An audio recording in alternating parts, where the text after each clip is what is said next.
Texas Tech Heisman hopeful Byron Hanspard runs the Red Raiders as he looks for yet another 200-yard day. Head coach Spike Dykes hopes to have the Bulldogs seeing red this afternoon. Georgia counters with its own gifted running back, the amazing Robert Edwards. New head coach Jim Donnan is looking to bring the Bulldog glory back to Georgia football.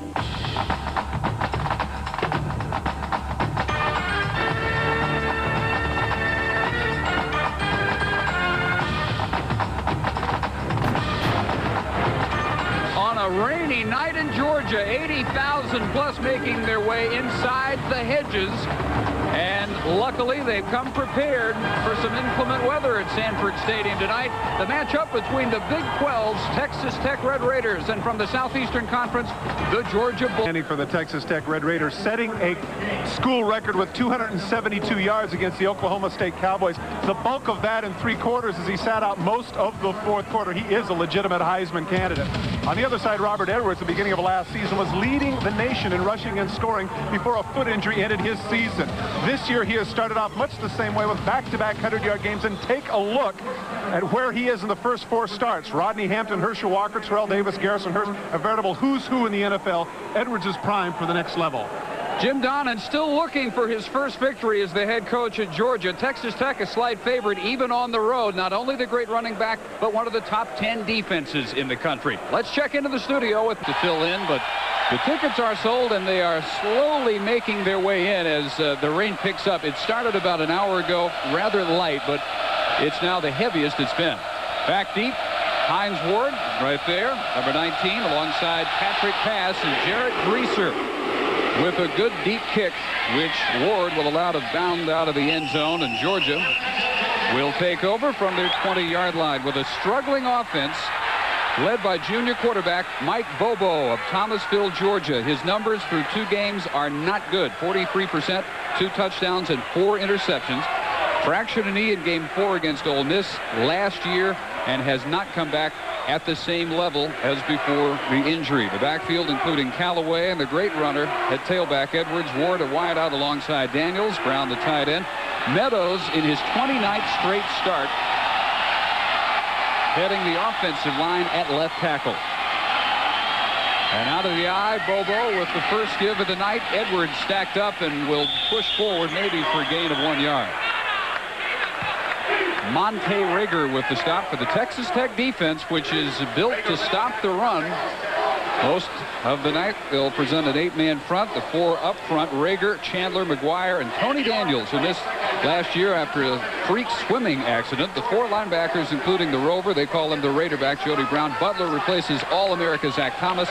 Darden, who has played 3 positions in his career, Turner and Dane Johnson in the secondary. On second down, a bit of a delay, and Edwards into the secondary for about 8 or 9 yards. It'll be 3rd and short. A good call by Jim Donnan and the offensive staff of Georgia. They opt to go with the 3 wide receiver set, giving the illusion that they might throw the ball. They go with the delay, get a good gain, setting up 2nd or 3rd rather, and very short. Robert Edwards still wearing a brace on a knee that was sprained last week in the loss to South Carolina. He had 22 carries for 159 yards against the Gamecocks, but in the second half only 24 yards after spraining that left knee. And the fullback gets the carry but does not get the first down. Callaway hit immediately by the nose tackle Cody McGuire. Good play by Texas Tech, and of course now deferring the flip at the beginning of the game turns out to be a prescient call, forcing Georgia to punt now. Texas Tech is going to get the ball in pretty good field position. I guess on a night like this is as inclement as you pointed out, Dave. Your defense has to set the tone, and Texas Tech certainly did with that stick there. So Dax Langley is on the punt to either Dane Johnson or Matt Dubuck after a 3-and-out opening series for the Bulldogs. Langley brings this one for Dubuck. And not much on the return, couple of yards on a 40-yard kick by Langley. So Texas Tech with junior quarterback Zebby Lethridge, a Lubbock native, last year set the Southwest Conference record of 211 consecutive passes without an interception. And this year they want him to not necessarily up the interception total, but perhaps take a few more chances than he did last year. He, like Bobo, not a high percentage passer. He was below 50% last year, and he's below 40% this year. 36%, but no interceptions. Jones, the fullback for Hanspard, the third leading rusher in the nation, coming in with an average of better than 193 yards per game. Scoville, the senior from Dallas, heading the wideout crew, and Ben Kaufman, a senior from Edinburgh, at left tackle, leading the offensive line. First toss is complete for Hanspard. Byron Hanspard, also an outstanding receiver out of the backfield. Brian Jones makes the tackle for the Georgia defense, with Snellings up front, joined by Ferguson, Stroud for the injured Jermaine Smith at nose guard, Tootle at the Bandit defensive end. The linebackers Tolbert, Bright, and Jones. Bright, 35 tackles through just 2 games so far. Corey Johnson, a third-year starter, second team All-SEC last year as a junior. Second down and 2, as again the Raiders out of the eye. The first option pitch to Hanspard, easily with the first, and into Bulldog territory, where he's got it out of bounds near midfield by Ronald Bailey. Texas Tech does something different. First play, they go with 4 wide receivers, and everybody's shocked. Now they go back to their normal situation, go to the weak side of the field. Take a look at the bottom of your screen. Tight end comes off, gets the inside backer. Excellent block, and Hanspard has great momentum heading downfield, getting the first down at midfield. There's a man who, you look at him and you say 6 foot 190, and not necessarily blazing speed, but he has that innate ability to escape. He's not someone who's easily tackled. Lethbridge bobbles it, now lets it go deep, and intended for Donnie Hart, in and out of his hands at the 15-yard line. A very catchable ball. Hart behind the double coverage, and a big sigh of relief if you're a Georgia fan. That was very close to 6 for Texas Tech. You pointed out something interesting, Dave, is the fact that he's not a high percentage passer. This is a difficult throw, moving to his left with the deep corner route. He puts it right on the money. That's actually pretty good coverage, and as you pointed out, very catchable ball. Good coverage on the part of Ford, the corner, but still, that's a ball that certainly should have been caught. And again, the numbers for Lethbridge are showing the low completion percentage, but he is a big play passer. Hanspard through right tackle for about 8. There's a good example right there, Dave, of something that was pointed out to us by Spike Dykes yesterday, and that was Hanspard's ability now to be a little bit more patient with experience and utilize his blockers. Instead of just busting through the hole and trying to get whatever he can, he sits, he's patient, sits behind his guard. Instead of a 3 or 4 yard game, they set up now 3rd and short. Numbers 2 weeks ago for Hanspard against Oklahoma State. Spike Dykes says, kind of a funny runner. You don't think of him as a power runner, and yet he does break a lot of tackles. Option left for Hanspard. Turns it up for the first. And now to bounds at last at the 33-yard line. Chased there by Brian Jones again. Stacy Mitchell, one of the smallest players in collegiate football at 5'5", 150 pounds, makes a tremendous block to spring Hanspard on the left corner. If you're a wide receiver in this particular offense, you've got to block a little bit. Take a look. You see that graphic right there. Third smallest player in Division I. He's the one that made the cut block on the outside backer, enabling Hanspard to get the yardage. We will hear from Stacy Mitchell at some point this evening. Great beat threat. Movement up front of the flag on the tackle, number 92, Jason Ferguson. Leads the defensive line with 14 tackles, 2 sacks so far. Bud Alexander from the Big 12. Ball, offside, defense, 5-yard penalty, still first down. Dave, clearly this isn't how Georgia intended to start this game. Everybody that follows SEC football knows that this is a must game for Georgia, coming in 0-2. Between the hedges, some 80,000. They really needed to get off to an emotional start. They go 3 and out, and now Texas Tech has pushed them down the field. They're going to have to regroup here at some point. So on 1st and 5, Hanspard. And it never really opened up off right tackle. Brought down at the 25-yard line. Trey Sipe up from strong safety.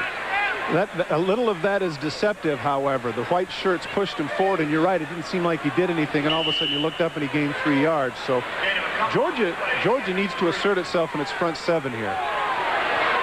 And already, especially in this type of weather, the game plan for Texas Tech that they hope to play out. Just let Hanspard set the tone and then occasionally hit the deep ball. They almost did to Donnie Hart. Hanspard, this will be close, and I'm not sure he has the first. Might be a little bit short, but once again, it's interesting that the Cognoscenti of Texas Tech does what they do. They opted for the 4 wide receiver look again, kind of a run and shoot thing, giving them the illusion that they might throw. Georgia didn't buy into it, and as a result, you're right, they did not get it. 3rd and 1. Well, that's 7 plays so far for Texas Tech, and Hanspard has carried on 5 of them. Defensive coordinator Joe Kynes for Georgia. Coming in, his hands would be full, trying to keep track of number 4. He hasn't been disappointed so far. 5 carries, 30 yards already on this opening drive for Hanspard. Movement again up front. Right side defensive line.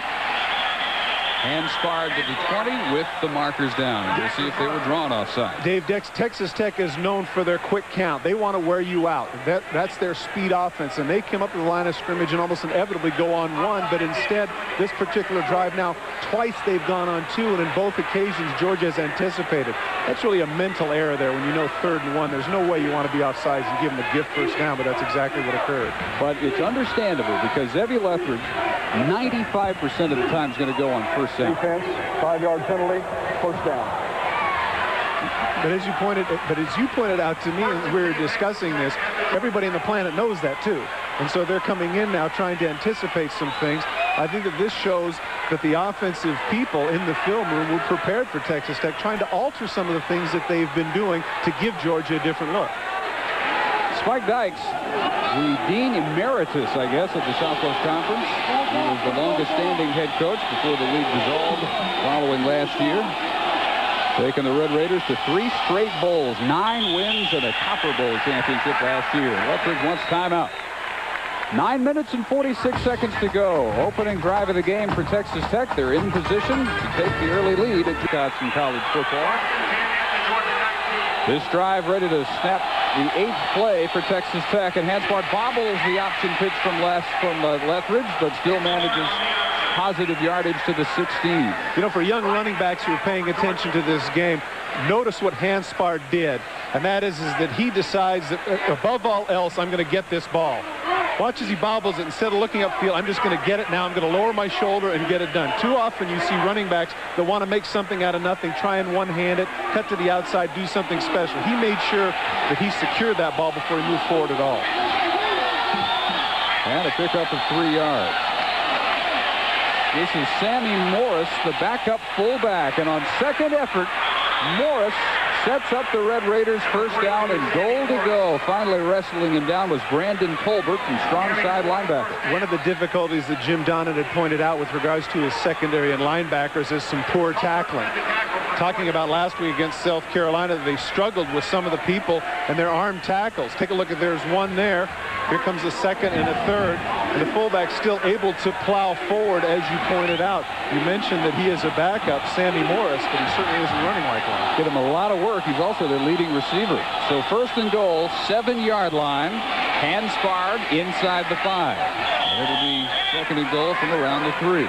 More and more you're seeing that fullback with the sidestep, something made popular by Daryl Johnson, the Dallas Cowboys.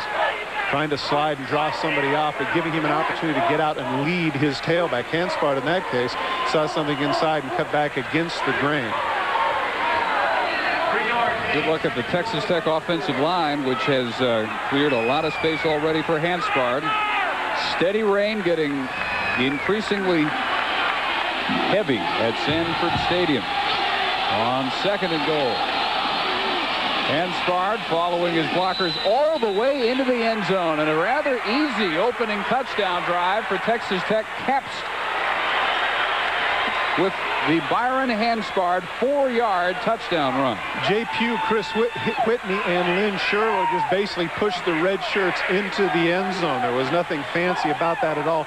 You called it, Dave. The offensive line for Texas Tech this particular drive was dominant. Watch the left of your screen. Look at the push and watch where the red shirts end up. They're already into the end zone. Great block, as you saw there on the part of Jay Pugh.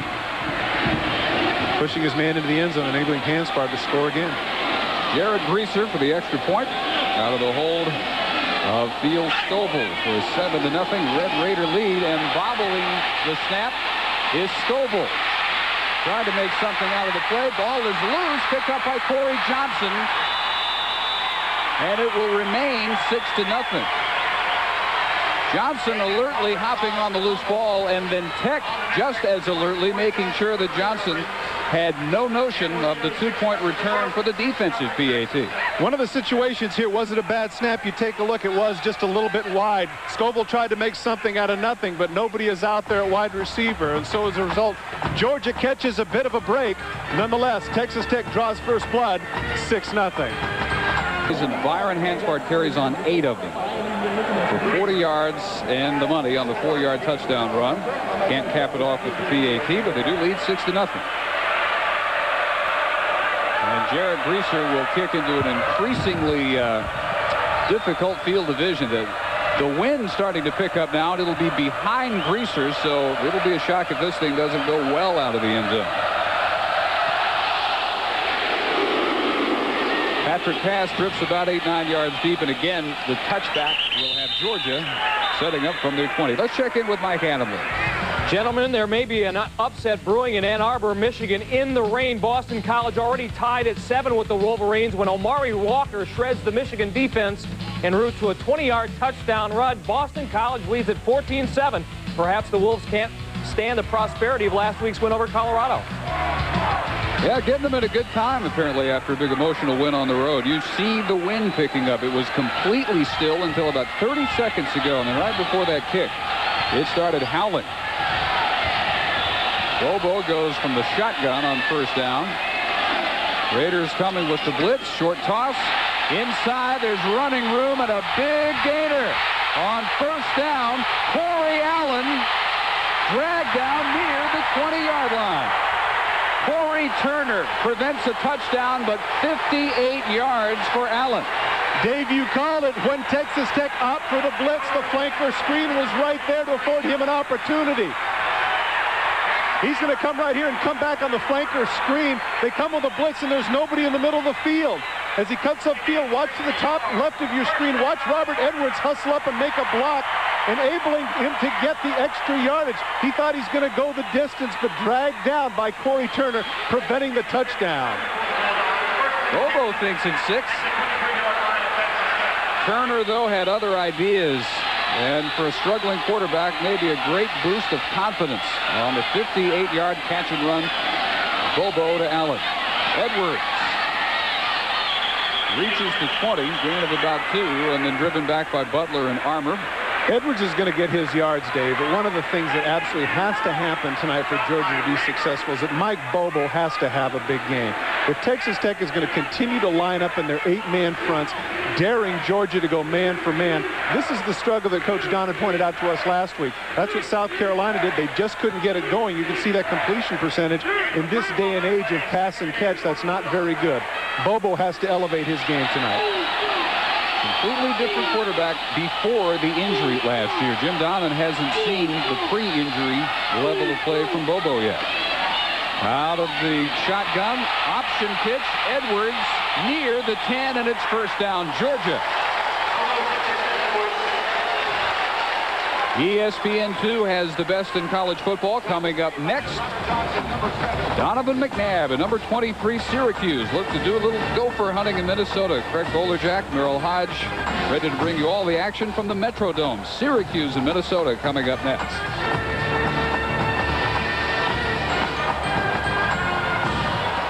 Georgia can make a first without a touchdown just outside the 10.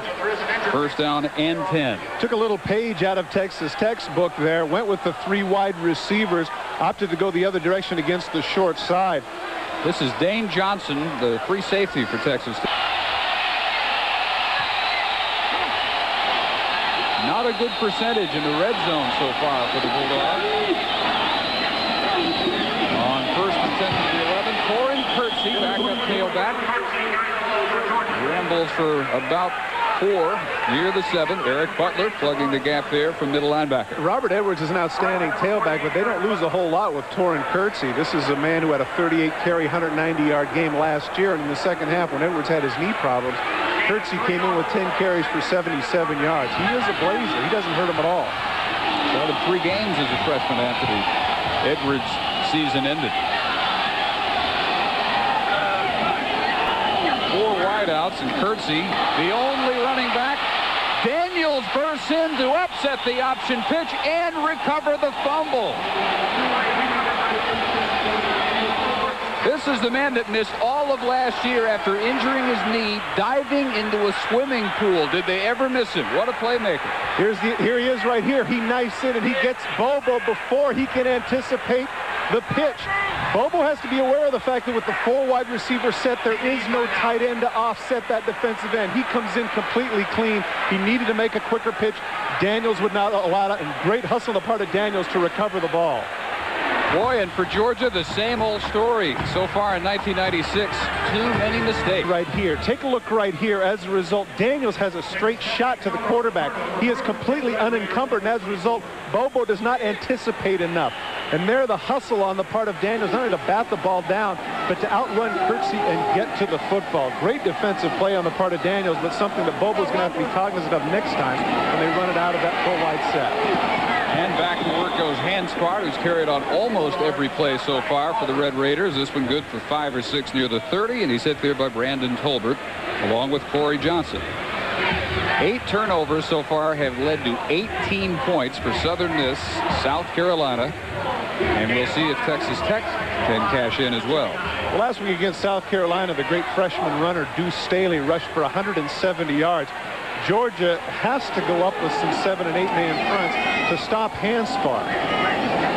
Sammy Morris in motion. Hanspard heading left.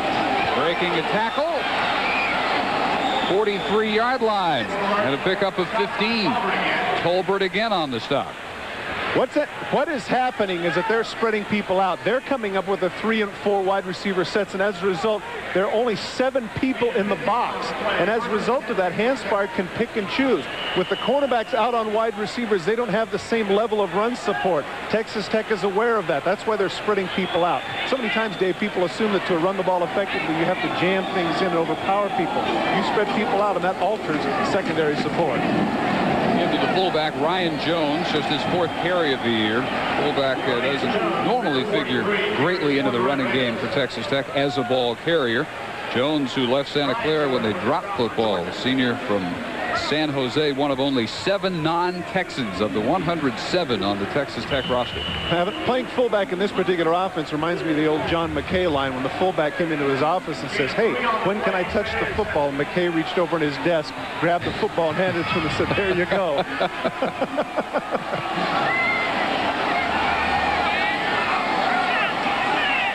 Lethbridge barely changing the play on 2nd and 8.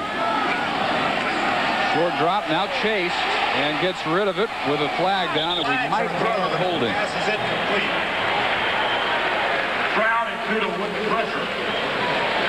Very surprising call there because of the way Hanspard has been running so well here in the first 2 drives. Now because of the holding, they'll push things back. I'm really surprised at that with regards to Lethbridge. Bud Alexander and the entire crew tonight from the Big 12. It's the 3rd meeting ever in football between these two. Georgia has won the first 2 meetings. 7-0 in the Sun Bowl in 1964. A little bit different game here 3 years ago. 52-37 in that one. Spike Dykes had his greatest offense ever that year, but not nearly the defense that he now has. Holding on the offense. 10-yard penalty from the spot of the foul. Repeat 2nd down. And the spot of the foul was back in the backfield protecting for Lethbridge, so they'll bring it all the way back to the 33. Byron Hanspard is the man who really has been carrying the load for them this season. You see, in a game against Kansas State, a game really they should have won. They had nearly 400 yards of total offense to 160. Tonight you can see already 60 yards only in the first quarter. Not only is he quick and has all the moves, but he's durable too, Dave. Lethbridge going to keep on the option. Reaches the 42. Tolbert very active defensively for Georgia in the first quarter. Another tackle joined there by Johnson on what was a 2nd and 21. Good yardage for Lethbridge. Georgia really considers more of a threat when he does that. They, I think, are more wary of him running the ball than throwing. Yeah, that's why I'm thinking that when they go to their 3 and 4 wide sets, I would go man for man and get your other 8 people still in the box, daring him to beat you in that way. So a 3rd and 12. And Lethbridge looks over the middle, has Scoville, who can't bring it in inside the 30. Ball was right there. Scoville says I should have had it, but Lethbridge tends to throw a very flat ball, Todd, and he doesn't really give the receiver a chance to run under it. Had plenty of time to just arch this ball. You're absolutely right. A little lack of touch. And to defend Scoville, having been in that situation, there's a situation where you say to yourself, if he makes the catch, it's a good catch. If he doesn't, it's a drop. And certainly I think that Scoville, given the circumstances of the weather and everything else, yeah, it's a tough one, but I know he feels he could have had it. Great start so far for Hernandez, transfer from Oklahoma. 7th nationally coming in. This one, however, is not going to help the average at all. Down at the 27-yard line, just 30 yards on this kick by Jeremy Hernandez. To Mike Adamle. Well, Dave and Todd, hail to the victors. Not just yet, but Michigan has tied the score against Boston College. Scott Dreisbach up top. Great reception there by Ty Streets. Dreisbach punched it in a play later. It is 14-14 with 14:45 left in the fourth. Guys? Boston College fighting back after a blowout defeat at home last week at the hands of Virginia Tech. Here it's 6-0 Texas Tech. They do not cash in the turnover. And Bobo takes the offense to the 27, 1st and 10. 3 wide outs with protection. And throws it behind Hines Ward. I think this is the frustration as you hear a little the boos of Coach Jim Donnan and his offensive staff. Basic little crossing route underneath as the other 2 wide receivers go deep and try and clear it. Ward on the crossing route, easy throw, and Bobo just throws it behind him. Ball might have been tipped at the line. Let's see. Sure enough, Daniels did get a little piece of that. Well, you knew there had to be some reason for that one to be so far off punt. Daniels, back-to-back big plays, causing and recovering the fumble. Then the tip. Here comes the blitz. Down goes Bobo, but he let it go and avoided the sack. Got it in the area of Hines Ward. That was Dwayne Price, number 1, coming in. He is the man who replaced the injured Dane Johnson at free safety. And Dave, whatever the blocking scheme was for Georgia, it was absolutely wrong because Price came in completely untouched, unless they had what they call a hot route where they do let one guy come in completely untouched. I doubt that, though, because if you notice, Bobo just flat out didn't see him at all, and he hammered it. Price, a junior from College Station. Good undersized for that spot, 5'11", 165. And Georgia looks at 3rd and 18, line to gain for the first, the 38-yard line. Edwards tries to get the corner turned and does, and is very close for the first. Great call, Tony Darden there to finally get him out of bounds. And let me tell you, Juan Daniels, the wide receiver, does an outstanding job of blocking and keeping his corner away from the play. Now he cuts to the outside. Watch the upper right of your screen. Juan Daniels, the wide receiver, keeping his man away. This is still 10 yards downfield. Take a look. Right there, he's still blocking his man. He hasn't come up and run support. Outstanding job by Juan Daniels as the crowd boos because they want him to go for it, 4th and short. Yeah, they want him to go for it on their own 37, and Jim Don is not going to do that. Just a couple of feet shy. Dax Langley to kick. Clint Robertson is deep alongside Matt Dubuck. Texas Tech wants timeout. You go for it here? I don't think I go for it here. All right, just ask. I don't think Jim Donnan does either. 2:13 to go in the first, and Athens might have in mind here on 4th and 1, but Langley's still in there. You think this is a possible position for Tech? I'm saying I might give it a shot, but I think that's one of the reasons why Spike Dykes called timeout. That and the fact that he does not want them to be drawn off sides, which they didn't there. Good discipline. The Buck signaled a fair catch. Big bounce for Georgia all the way to the 13-yard line. Let's check in with Pam Ward.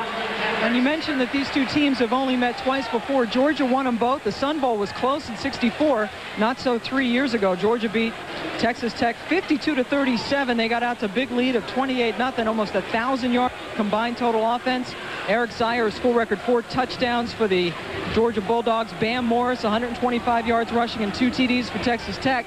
And Bam Morris might be reunited, or actually united, I guess, with Eric Zeier soon. Morris talking to the Baltimore Ravens, where Eric Zeier is a backup quarterback now, Dave. All right, Pam, that's a 50-yard punt.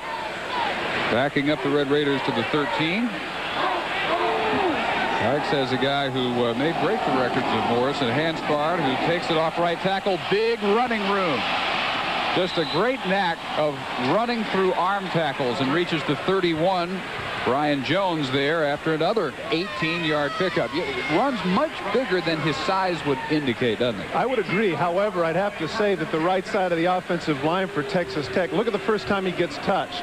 How far downfield is he before he gets touched? Right there he gets touched, and that's at about 14 yards. That means the offensive line is doing their job. And not to say Hanspard is a great back. I concur with you wholeheartedly. But that offensive line is doing a yeoman job here in the first quarter. And they're missing their best guy. Yeah, it's amazing. Hanspard following Sammy Morris into the hole and nears midfield. And nears 100 yards. 16 on that one.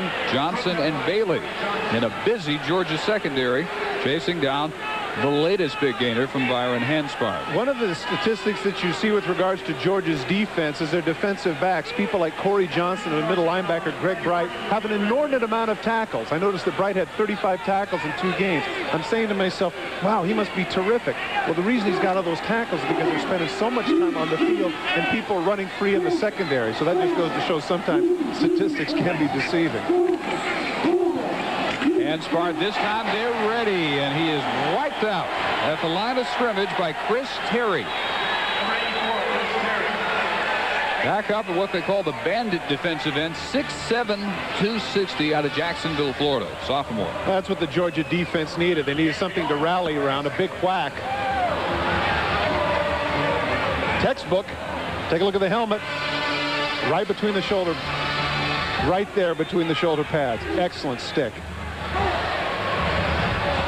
Much bigger than the man he backs up, Gene Tootle. Has him by about 4 inches, 20 pounds. Put it to good use. All at a gain of 1. Offset eye, short drop, Lethbridge to the side, and Sheldon Bass has the catch and is very close for the first down.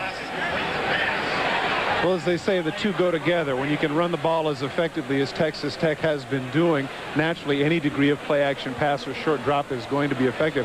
Not a particularly good throw. In fact, he threw it back to the inside where Bass, it actually should have been to the outside because it's a comeback route, but because the corner has to play so far off in that case, Lethbridge able to deliver the completion. Stops the clock at 25 seconds to go, first quarter, and close enough to measure.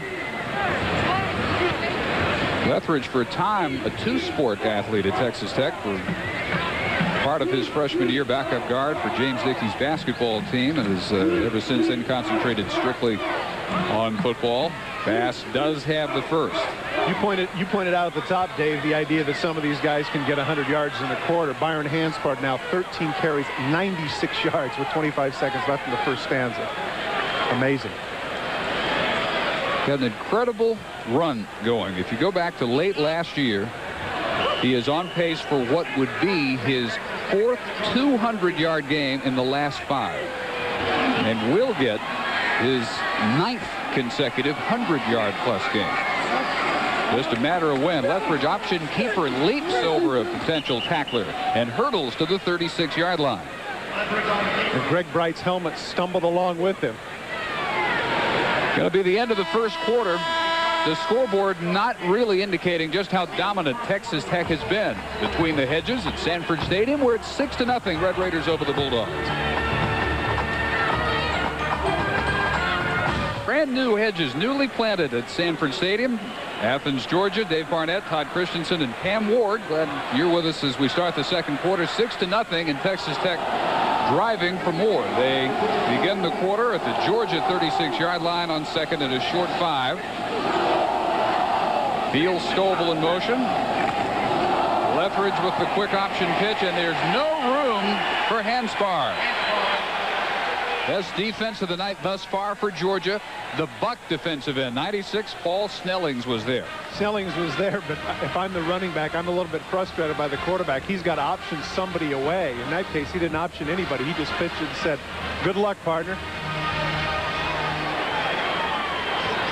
Hanspard's assault on the 100-yard mark delayed a bit with a loss of 2. And on 3rd and 7, Lethbridge. A couple of pump fakes, going to keep and be very close to the marker at the 32-yard line. Where they rule him out of bounds, he's going to be a yard shy, though. Kirby Smart, the backup free safety. Kind of a tweener situation here, Dave. This would be about a 51-yard attempt. I'm thinking that Texas Tech is going to go for it, especially the way they've been running the football. 2 yards shy. Yeah, I'm with you. I mean, they've been so physically dominant up front, there's no reason to think they can't get 2. Going to go with 3 in the backfield. Both their fullbacks, Ryan Jones and Sammy Morris, in front of Hanspart, who takes the give and will be close. Where they mark it's going to be just inside the 32. He needed to get just outside the 32. I believe they got it, and this is what's interesting too. As we pointed out a quarter ago with regards to going on one, going on the first count, because of the 2 offside penalties, Georgia, instead of being white-knuckle leaning forward, has to be back just a little bit, awaiting to see what's going to happen. Texas Tech comes up, goes on one. They're just that 1/10 or 2/10 of a second slower. The offensive line's able to get in and push him forward to get the fullback and a first down. So Hanspart at 96 in holding. Backs 15 carries is a day in itself. We're just underway, second quarter. And his 16th carry runs out of an arm tackle, cuts it back inside, close to another first at the 22. Catch NFL Countdown tomorrow as Boomer and the boys will get your day started. 11:30 a.m. Eastern Time. They'll be profiling Jerry Rice. Can anyone stop him? Former teammates talk about playing against Jerry after having practiced against him for so many years. And former Bronco great Tom Jackson talks to John Elway. A lot of undefeated teams playing tomorrow. Yeah, very unusual this deep into the season. All the 3-0 matchups we had. One needed on second down. Inside give. Morris struggling near the 10, finally tripped up at the 11. 12 yards for Morris, a redshirt freshman out of San Antonio. Interesting move there. He does the sidestep that would lead you to believe that he's leading Hanspart on the sweep. Instead, he's the one that gets the ball and cuts back on little trap block. Once again, great job by the offensive line knocking people off. You saw him hesitate there and afford P.J. Jason, the tight end, a chance to lead him for some extra yardage. Sammy Morris is having a tremendous game thus far. Played quarterback his senior year in high school at Jay High School in San Antonio. Football much more natural for him at fullback. Lethbridge on the keep. Reaches inside the 8. Greg Bright, the middle linebacker, there for the tackle. My guess is that he's lifted a weight or 2 since his quarterback I days. believe he has. This offensive line you see there, not with their best blocker at left guard, Casey Jones, who is being replaced by Shane Dunn today. And Spike Dykes is a little bit upset with the NCAA for the reasoning behind Casey Jones being held out. We'll develop that in a moment. 2nd and 7. Lethbridge after the audible. Option pitch. Hanspart tries to turn the left corner and squeezes to the 5 with a marker down. We wait for the penalty indication. Let's check in with Mike Adamle.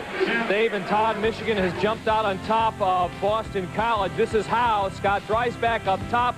The tight end, Jeremy Tooman. He'll go do the rest. 57 yards in all. But they missed the extra point, and that could be significant with 9 minutes left in the game. Spike Dykes not happy with this turn of events. This is holding Texas Tech. They were near the 5-yard line, and they will march backwards. Holding on the offense. 10-yard penalty from the spot of the foul. Replay second down. Now, the offensive lineman in question, Casey Jones, changed his major recently. And because he now does not meet the NCAA required 75% of his coursework in his major field, he at the moment has been ruled ineligible. They are appealing that. He has enough of a grade point average to play, and Spikes is upset that he can't use Jones. Lethbridge with a throwback intended for Donnie Hart, but he threw it behind him in the end zone. tough pass to throw because you're rolling right. You got to reach back and throw left. Hart was open, but really had no shot at this one. Hart with the great kazoo helmet you see right there, made famous by Mark Kelso. Safety, free safety for the Buffalo Bills. Again, you know, I realize the ball's behind him, but you saw Letheridge in his beef with Hart. The beef was, hey, make an adjustment. You don't have to keep running your route. If you find an open spot, sit down and I'll get you the ball. Instead, he kept running. Letheridge throws across his body, and he can't deliver it, as you pointed out. 33% for the year on third down, and tonight they need 14 yards. Timing pattern is picked off and returned to the 20-yard line by Alandis Sims. Alandis Sims was a defensive back who was with Coach Jim Donnan at Marshall. He actually gravitated to Georgia as a walk-on before Jim Donnan came. Take a look. It's going to be a pop-up, and arguably the biggest play of the game thus far for Sammy Morris is going to be this tackle, because all the white shirts are on the left side of the field. There's nobody over there, and Sims right here. If Morris doesn't get over and make this tackle, Sims could be going an awful long way. Take a look at all the white shirts. They're on the other side of the field. Glenn Ford is the one that keeps it going in air for Sims to make a big pick for Georgia. Second interception of the year for Sims. Georgia vastly outplayed so far, but within 6 as Edwards slices off the left side and reaches across the 20-yard line. That pass intended for Mitchell, batted up by Glenn Ford, ends up the first turnover by Texas Tech. It never had a chance, even if Stacy Mitchell catches it. Yeah, see, I'm of the mind, given those circumstances, it's certainly easy to second-guess Spike Dykes. Is when you've got 30-14, you got the great runner. Go with the draw play. If it doesn't get it, fine. You're in position to kick about a 32-yard field goal. Instead, trying to take a big chunk like that, when, as you point out, more than likely they're not going to get it. Sometimes you get turnovers, and that's exactly what happened. Edwards, the lone setback after a gain of 4. And again tries the left side. Bigger crowd this time. 1 yard if he's lucky. Robert Johnson over for the initial hit, along with Keith Cumbie. Why do they keep going to that side? Because they're spreading the field with their wide receivers to the right. They're thinking that the tight end and the people on this side can dominate that right side of the Texas Tech line. Thus far, it hasn't really happened. Jim Donnan wants to talk this one over, so he will use his first time out as soon as he can get the attention of anybody in that huddle. Nobody's seen it. Nobody's seen it. They got how many people do they say calling timeout? Now he finally got it. At long last, he gets the attention of his quarterback with 10-12 to go first half. 3rd and 4 coming. Best running backs in the country. We talked about it from the outset. Edwards averaging better than 6 for carries, broken 3 tackles, 26 yards after contact. Hanspard has his 9th consecutive 100-yard game and has broken 10 tackles for 48 yards after contact already. 3rd and 4 from the shotgun. Bobo just ahead of the blitz. Incomplete, intended for Corey Allen. He had Anthony Armour, 37, the senior weak side backer, right inside his face mask. Had some people right in his face. Here he comes. It's a hesitation. It's actually what they call a green dog blitz. He is waiting to see if he's going to have to cover anybody. When the back doesn't go to his side, he has no more responsibility. Armour in his 3rd position played the strong side linebacker, moved to the defensive line last year, just 220 pounds, back at weak side backer this year. And the kick from Langley under a heavy rush. He goes down, but no marker down. And the fair catch by Dane Johnson, who was shaken up earlier. 40-yard kick by Langley, who wanted the roughing call, but didn't get it.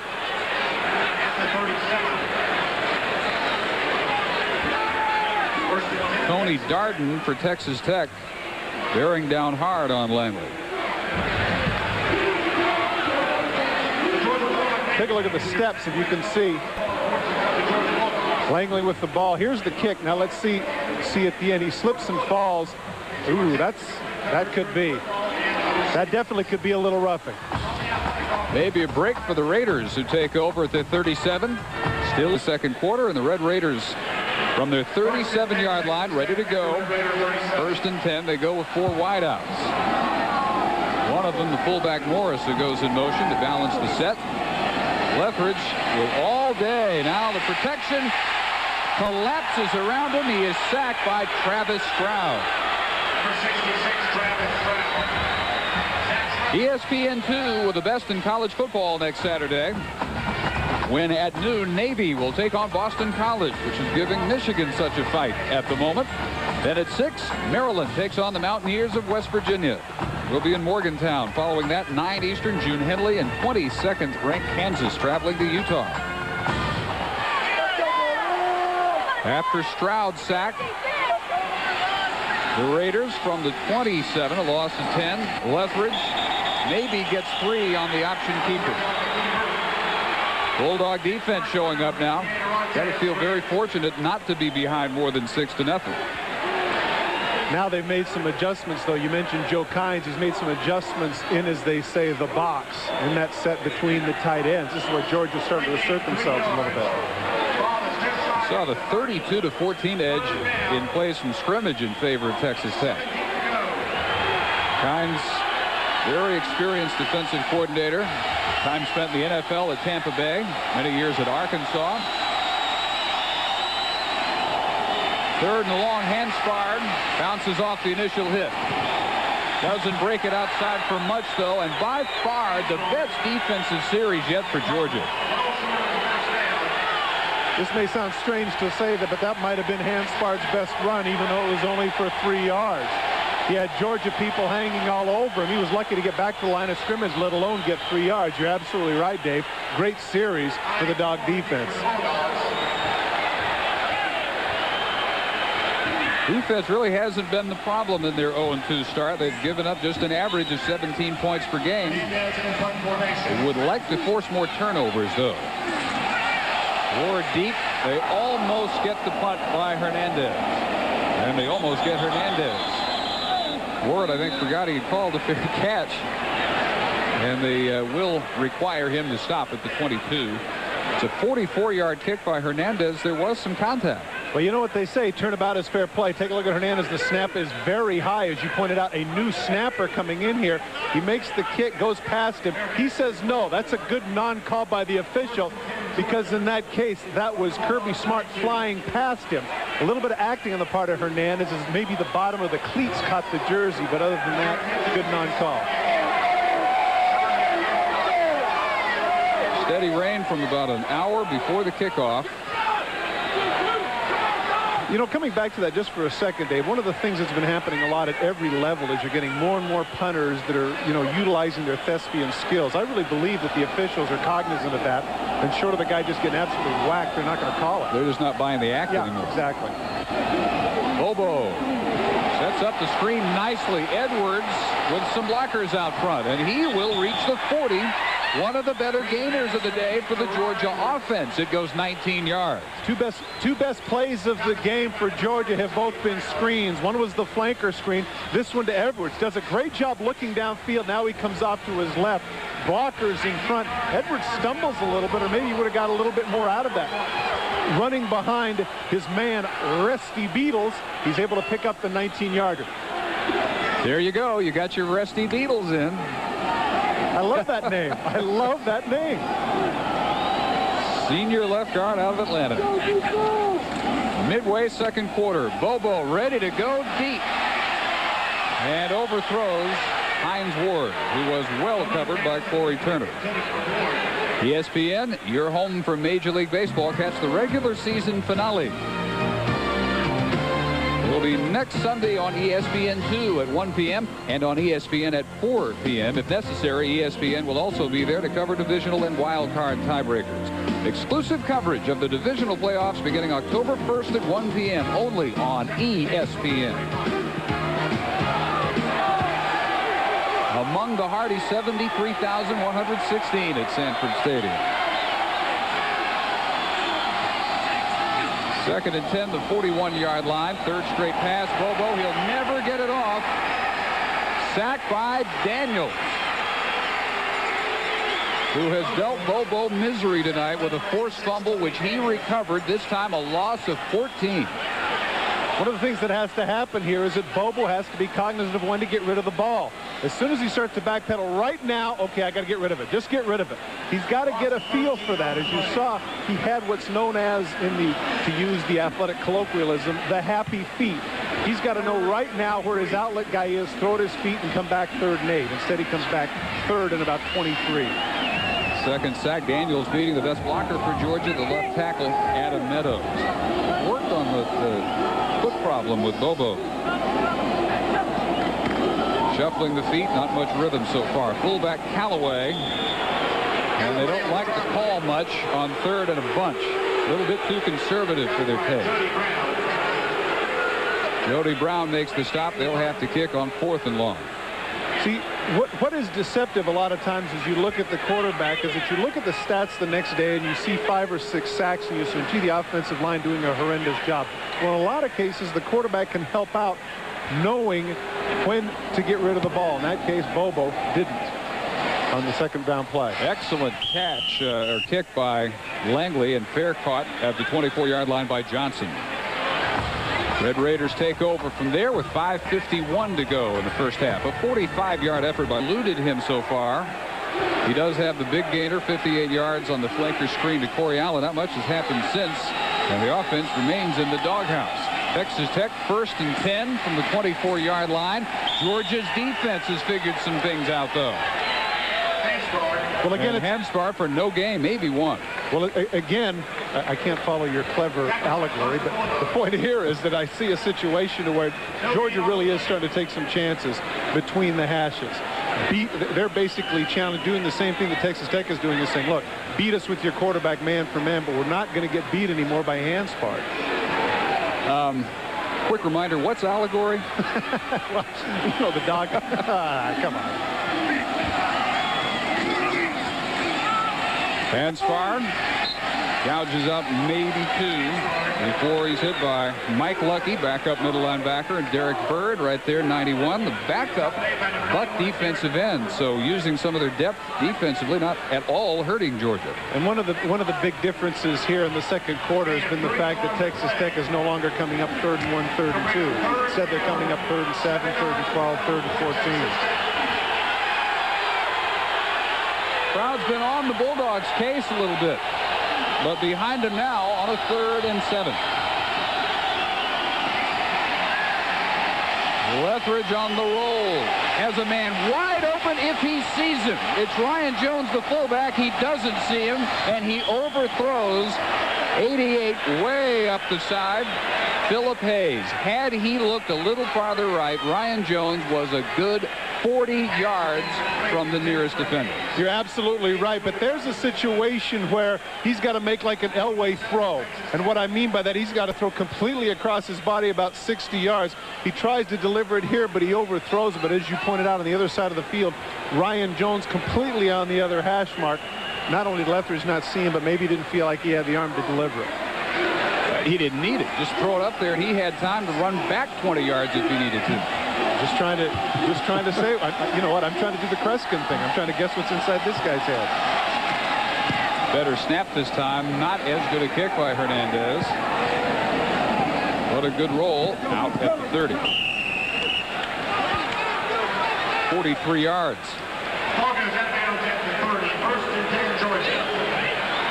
Texas Tech with a 6-0 lead on the touchdown run by Handspar. Now 20 carries already for 114. Going all over the place. Get Edwards the ball. He's your main man. He's out at the moment, and Kirksey, the backup, is in. Over the middle, bobbled, but caught by Matt Dixon. First catch of the year for the walk-on senior from Cohutta, Georgia, and it goes for 12 and a first down. Flooded the zone, had 3 wide receivers to the right. It's what basically you call all hooks. Everybody's going to sit down in the hook zone. Bobo able to pick and choose who he wants. He sees Dixon in the middle of the field finding a dead spot. You're right, he bobbles it, just able to cover up at the last minute, gets across the 40 for the first. Back up to Juan Daniels at the flanker spot for the Bulldogs with a first down catch just across the 40-yard line. 3 wideouts and Bobo in the shotgun. Blitz coming, they pick it up, he floats it, overthrown and almost intercepted by Johnson, intended for Daniels. Again, if Daniels can come up with it, it's a great catch. Bobo having to throw off his back leg because of the pressure. It looked to me like Daniels mistimed his jump just a little bit. What you're going to see right here as he settles down. Take a look at the jump. He jumps, and now he's coming down. There's a situation where maybe if he jumps just a little bit later, he can come up with a catch.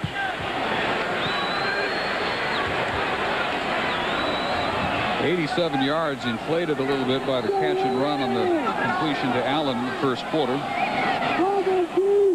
On 2nd and 10. Raiders come another blitz and another overthrown pass in the neighborhood of Daniels. It'll be 3rd and 10. Had his man out there to the left, but overthrows him just a little bit. The pressure wasn't there that time. Bobo just couldn't quite deliver it.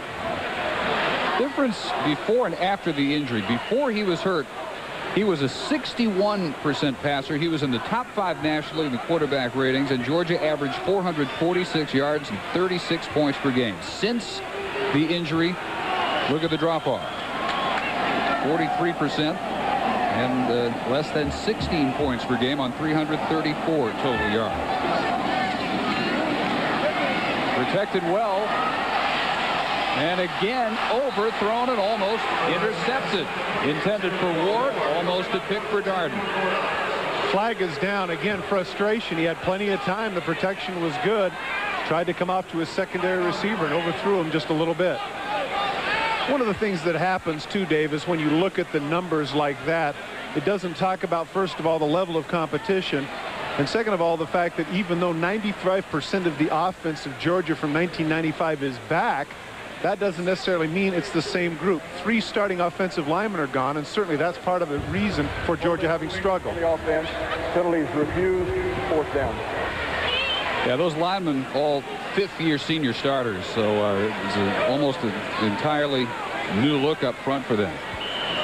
In addition to the coaching staff with Donnan, they took possession with plenty of time to end the half with their first score. Couldn't keep the drive going.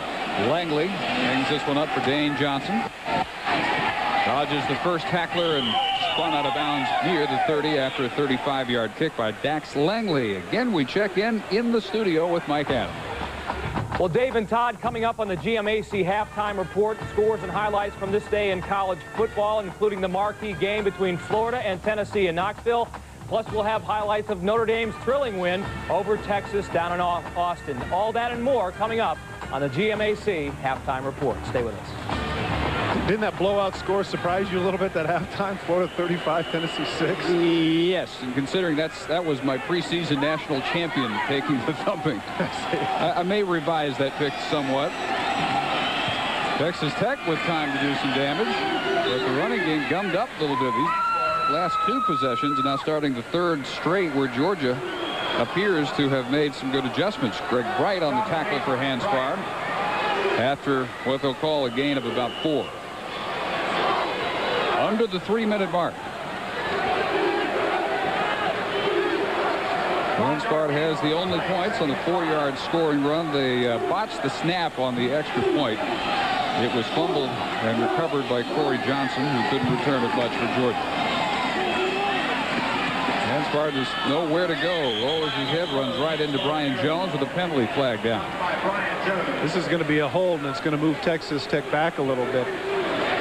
When you get a chance to look at Hanspard's numbers, which are impressive, well over 100 yards, but the bulk of that has happened in the first quarter. As you pointed out, Georgia has made some defensive adjustments.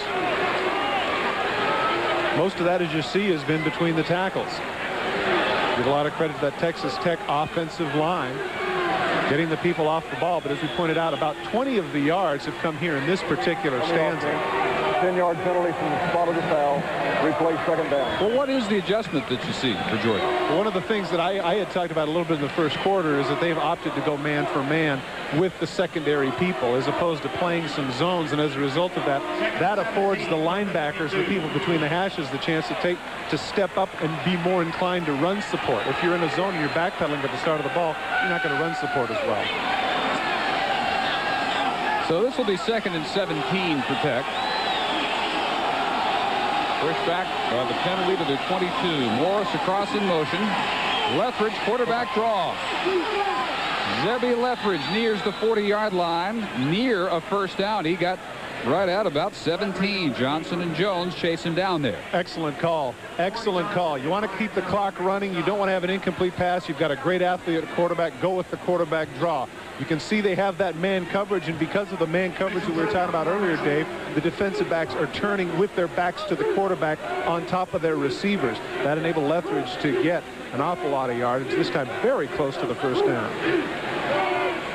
Rushing offense tonight nearing what they got in the entire Kansas State game, on pace for the numbers against Oklahoma State 2 weeks ago. Close enough, not quite first down yardage for Lethbridge.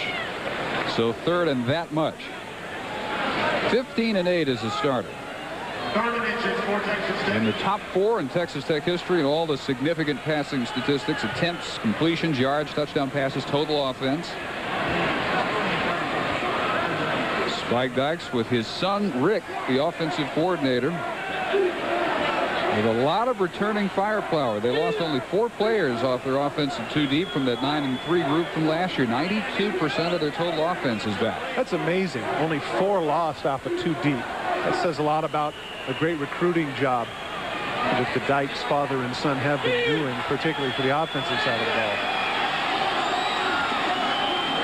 Hanspard caught behind the line, but with the extra effort reaches across the 40, and that will be enough for the first down. Tremendous effort by Hanspard, who really had no business not losing 2 or 3, but he got the first.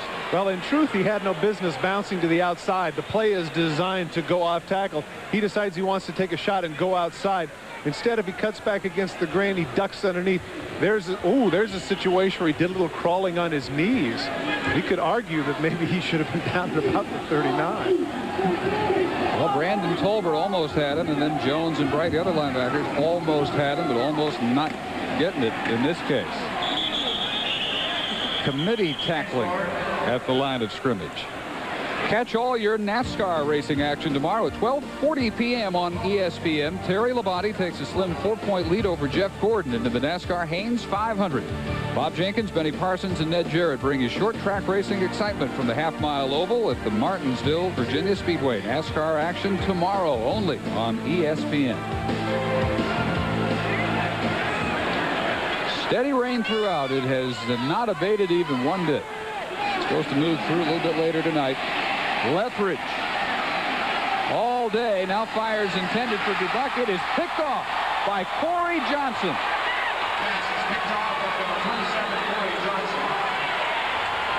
That's what Lethbridge is good at avoiding. 211 in a row last year, a Southwest Conference record without an interception, but this one thrown up for grabs. This is just a bad throw. He has plenty of time. He completely overthrows Dubuque here and able to play center field. Corey Johnson, a lot of time throwing across his body, but well overthrown. Johnson able to sit and take his time and make this catch. And now Georgia, whose offense is more constructed for a 2-minute sort of drill, now at the 33. Edwards replaced again by Kirksey as they set up the screen for Juan Daniels, and it is read well by Jody Brown, the Raider back. In essence, a rover. He's sometimes a linebacker, sometimes a strong safety. Reads this one perfectly. Good job of smelling out the screen. He's able to avoid the block and make the tackle. The screen was set up pretty well other than that. But Brown able to knife in and drop Daniels for a loss.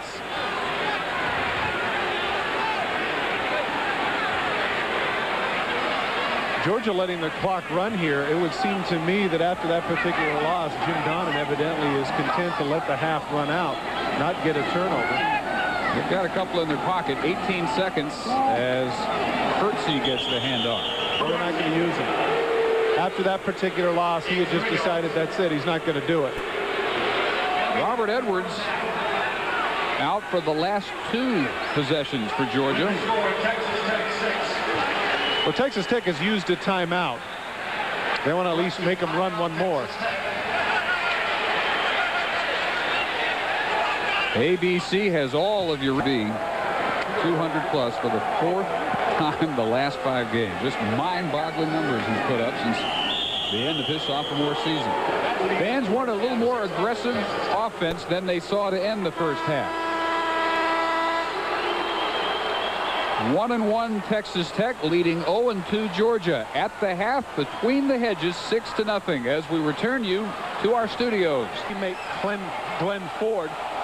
And that's where we are right now, 6-0. You take a look at the statistics, time of possession nearly 2-1, as well as the total yards. But has been said over and over again, there's lies, damn lies in statistics. And right now, Georgia very much in this game, only down 6 points. Outgained by 100 yards, and on the ground, look at the 177-12 advantage.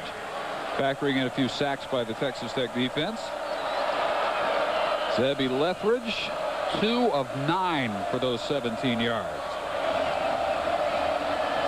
First time tonight, Georgia kicks off. And the return will come from the 3-yard line by Clint Robertson, who's got some room. And out to the 33, a 27-yard return of the kick. And let's again check in down on the sidelines with Pam Ward. And both coaches obviously concerned about the weather conditions. They say the field isn't really that bad, but the ball is wet, it's heavy. And Georgia in particular, Donna and Jim Donnan talking about how it's been impossible for them to throw the ball. Texas Tech forcing them to run the ball. And it's going to be almost impossible in the second half because Robert Edwards did strain his left foot, and Jim Donnan told me that he might not play at all in the second half. Back up to you, Dave. Boy, what a blow that would be. They were worried about his knee when the game began, and now there's yet another physical ailment for Robert Edwards to consider. Adrian Irvin, the backup for Hanspard, who doesn't get a whole lot of action, obviously. His first carry reaches the 36-yard line. He's a senior from Houston. What action he does get, though, he generally takes advantage of. Last year led him at 6.6 yards per carry. And for the season, you see 7.2 yards per carry this year. I have to say that when he gets his opportunity, if you're the backup to Byron Hanspard, you certainly have fresh legs when it's your turn. Irvin, another opportunity, makes the most of it. Slices off tackle for first down yardage to the 45-yard line. Well, that particular play has been outstanding for Texas Tech. Once again, the right side of the line, Pugh, Whitney, and Scherler continue to assert themselves. Watch the right side of the line in the blocking. Just pushing people off, and that enables Irvin to cut to the outside and get the extra yardage. The offensive line for Texas Tech has been outstanding throughout the ball game. Inside give. Banging forward to about the 47-yard line, the fullback, Ryan Jones. The offensive line has a goal in mind. Their assistant coach on the offensive line is Ted Unbehagen, and he says, I think you guys can be equal, if not better, than the 1989 group. That was another 9-3 Texas Tech unit. And people like Kaufman, Dunn, Pugh, Jones, if they get him back, Whitney, Scherler, certainly living up to the expectations tonight so far. Lethbridge, option keeper, not much, a yard at best. Made a decision to go by himself. That's one where if it had pitched, it looked to me like Irvin had an awful lot of green grass in front of him. Interesting that it is Irvin and not Hanspard starting the second half to tailback. Apparently just getting Hanspard a little bit extra rest. He did carry the ball an awful lot, 23 times for 122 yards in the first half. On third down and 7, the catch is made, but Malcolm McKenzie won't have the first down. He is driven out of bounds a yard short of the marker by Brian Jones. That's a great job by Brian Jones to get out there and make that tackle, because he broke the tackle of the corner, and it appeared from our vantage point that he was just going to fall forward and make the catch. Instead, Jones hustles over, stops his forward momentum, and pushes him out of bounds. Good use of his 4.5 speed. Their second leading tackler for Georgia forces the kicking situation from the 46 of the Bulldogs. Fake here. Good spot for a fake. A good guy to carry it out, the up-back Johnson, but they will kick it, and Hernandez hangs this one very high, but doesn't get the roll. He had people down there. Didn't get the bounce, and it goes 46 yards in the net, of course, of just 26. University of Georgia Athletic Association once again Hernandez thought he had exactly what he wanted, but what ends up happening if you're the punter is if you get the good spiral, it will turn completely over, and when it does that, it's going to roll into the end zone. If he can get it to where it sits, sometimes not unlike that 9-iron, it will sit down inside the 10-yard line. But that's asking an awful lot of a punter to be able to get that number of revolutions. I was just going to say, you're asking for height, you're asking for a location on the field, and then, by the way, don't get a perfect spiral while you're out there. Well, Edwards, as Pam told us, shaken up, and so Kirksey remains the tailback and breaks the tackle, reaches the 25-yard line. Last 4 possessions for Georgia. Here's what Mike Bobo has produced. 3 and out 3 times, and then 3 and out ending the first half. Georgia has to decide what it is they want to do because, as you pointed out, you know, Edwards is out of the game, but even so, he only had 7 carries in the first half. It was evident that they wanted to throw the ball. I'll be interested to see here if they're going to try and establish something with Kirksey right on. Passing set with the 3 wideouts on 2nd down. It is Kirksey again. Almost able to get out of that first tackle, but Dane Johnson, along with Armour, aiding Tony Daniels to combine on the tackle, and really no gain. It will then be 3rd and long. 6 needed. Edwards and Hanspard have not disappointed, but what's disappointing now is if Edwards is not able to return. Well, I discussed this with Coach Donnan regarding the fact if I wondered if it was a matter of conditioning, and he said it was not. He said the young man is in great shape. It's just that for whatever reason he keeps getting these freak injuries. 3 wides again. Good protection. Deep ball for Ward. Almost brings it in. Well covered, though, by Tony Darden. Let's get an update on Byron Hanspard from Pam Ward. Hey, really not too big of a deal. What they did is Byron Hanspard is okay. Physically, he's okay. They just retaped him during halftime, but just weren't able to do it quickly enough to get him in on the first series. So you'll see him in the next offensive series for Tech. Ah, come on. You got to be kidding. You got a 20-minute halftime. How long can it take? That's some tape job. Yeah, I'm telling you. Langley. Bobbled by Johnson. Fumble. Picked up by the Bulldogs. D.J. Johnson recovers the fumble by Dane Johnson, and a huge break for the Georgia faithful. One of the difficult decisions that a punt returner has to make in this particular weather is to whether or not to take the short punt. He has to run up. He bobbles it a little bit. That's great hustle on the part of Quentin Davis to get down and separate Johnson from the ball. If you recall earlier in the second quarter, similar situation, Dane Johnson let it go and roll for a 50-yard punt. This time he hustles up, tries to make the catch, cannot hang on. Great effort on the part of Davis to separate him from the football. The recovery is made by D.J. Johnson. Very unlike Dane Johnson and Texas Tech. Now 3 turnovers, and that's not typical of them either. They were +1 for the season for their first 2 games. Georgia was -5 on the turnover ratio. Torrin Kirksey to the 40-yard line. Huge play by Johnson. Here's the time where they missed Robert Edwards. They went to the 2 tight end set, and as I pointed out, certainly Kirksey is a very capable backup, but he's one who's about 185, 190. Edwards at about 205 to 210, a bit more of a power back. And if they want to establish the run, this is where they need that young man, but evidently the strain in his foot too much for him to get back in the ball game. Well, last week it was a knee. Sprained left knee. Last year, what cost him all but the first couple of games, a broken foot. Bobo, pump fake, caught by Daniels to the 36-yard line. Where it'll be 3rd and about 3. Eric Butler delivers the initial hit. Trying to duplicate the flanker screen that they had in the first half. Daniels is going to come underneath, try and pick up a blocker. Darden backs up, but the play took a little bit too long to develop, and as a result, Daniels has to spin off. Does get about a 5 or 6 yard gain, but the play was designed to do a little bit better with that, get his offensive lineman out front, but the timing wasn't quite right. Bobo just 4 for 12. He came in 43% for the year. Still not in a comfortable rhythm. On 3rd and 3, it's Kirksey with a cutback, and he can't get away from Jody Brown. He came up from the rover spot for the big tackle, joined there by Armour, and decision time now.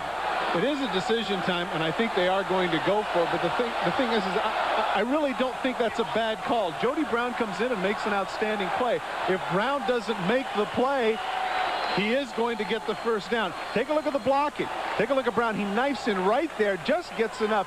And again, you see all the white shirts are blocked. If Kirksey could have broken that tackle, he'd have the first. Going for it with 4 wideouts on 4th and 4. They swing to Kirksey. Kirksey will not get to the marker.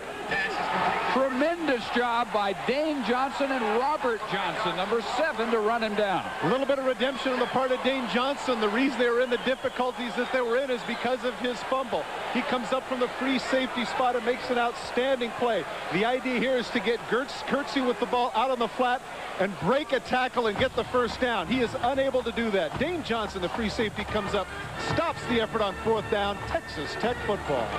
6-0 Red Raiders as Dane Johnson giveth and then taketh away after the fumble punt combines with Robert Johnson, the strong side linebacker, to chase down Corin Kirksey, who looked like he had a first down easily. Never got close to the marker. Byron Hanspard retaped and back in with his first carry of the second half. I'm sorry, just the retape thing. Just hit my funny bone. I'm sorry, 20-minute halftime, all that. Well, you can see they did have quite a task. Those of you that are a little bit older remember the great halfback for the Baltimore Colts, Lenny Moore, known as Spats, because of the way he taped himself up. Of course, Walter Payton also made that famous during his time, and now Byron Hanspard opting to do the same, making his mark. Spat it up. Short gain on second down, going to be 3rd and about 2. We asked Jim Donnan, does he remind you of anybody? And Donnan referred back to his days as the Oklahoma offensive coordinator and said, if anybody, he's got a lot of Barry Sanders in him. Ironic that would be the comparison he makes, because he watched a little tape of Sanders a week ago. That one should have been picked off by Brandon Tolbert. A terrible pass. The only possible receiver was the strong side backer. May have been tipped, though, and Tolbert will look at this on tape and just hate the fact that he can't come up with it, because it's 6 if he does. Well, actually, the fact that it got tipped was beneficial for Texas Tech, because if it doesn't get tipped, then Tolbert probably picks that one off. Lethbridge only had eyes for Hanspard on that play. There's one where he should have just thrown it in the ground. Lucky to get it back. So on to kick Hernandez.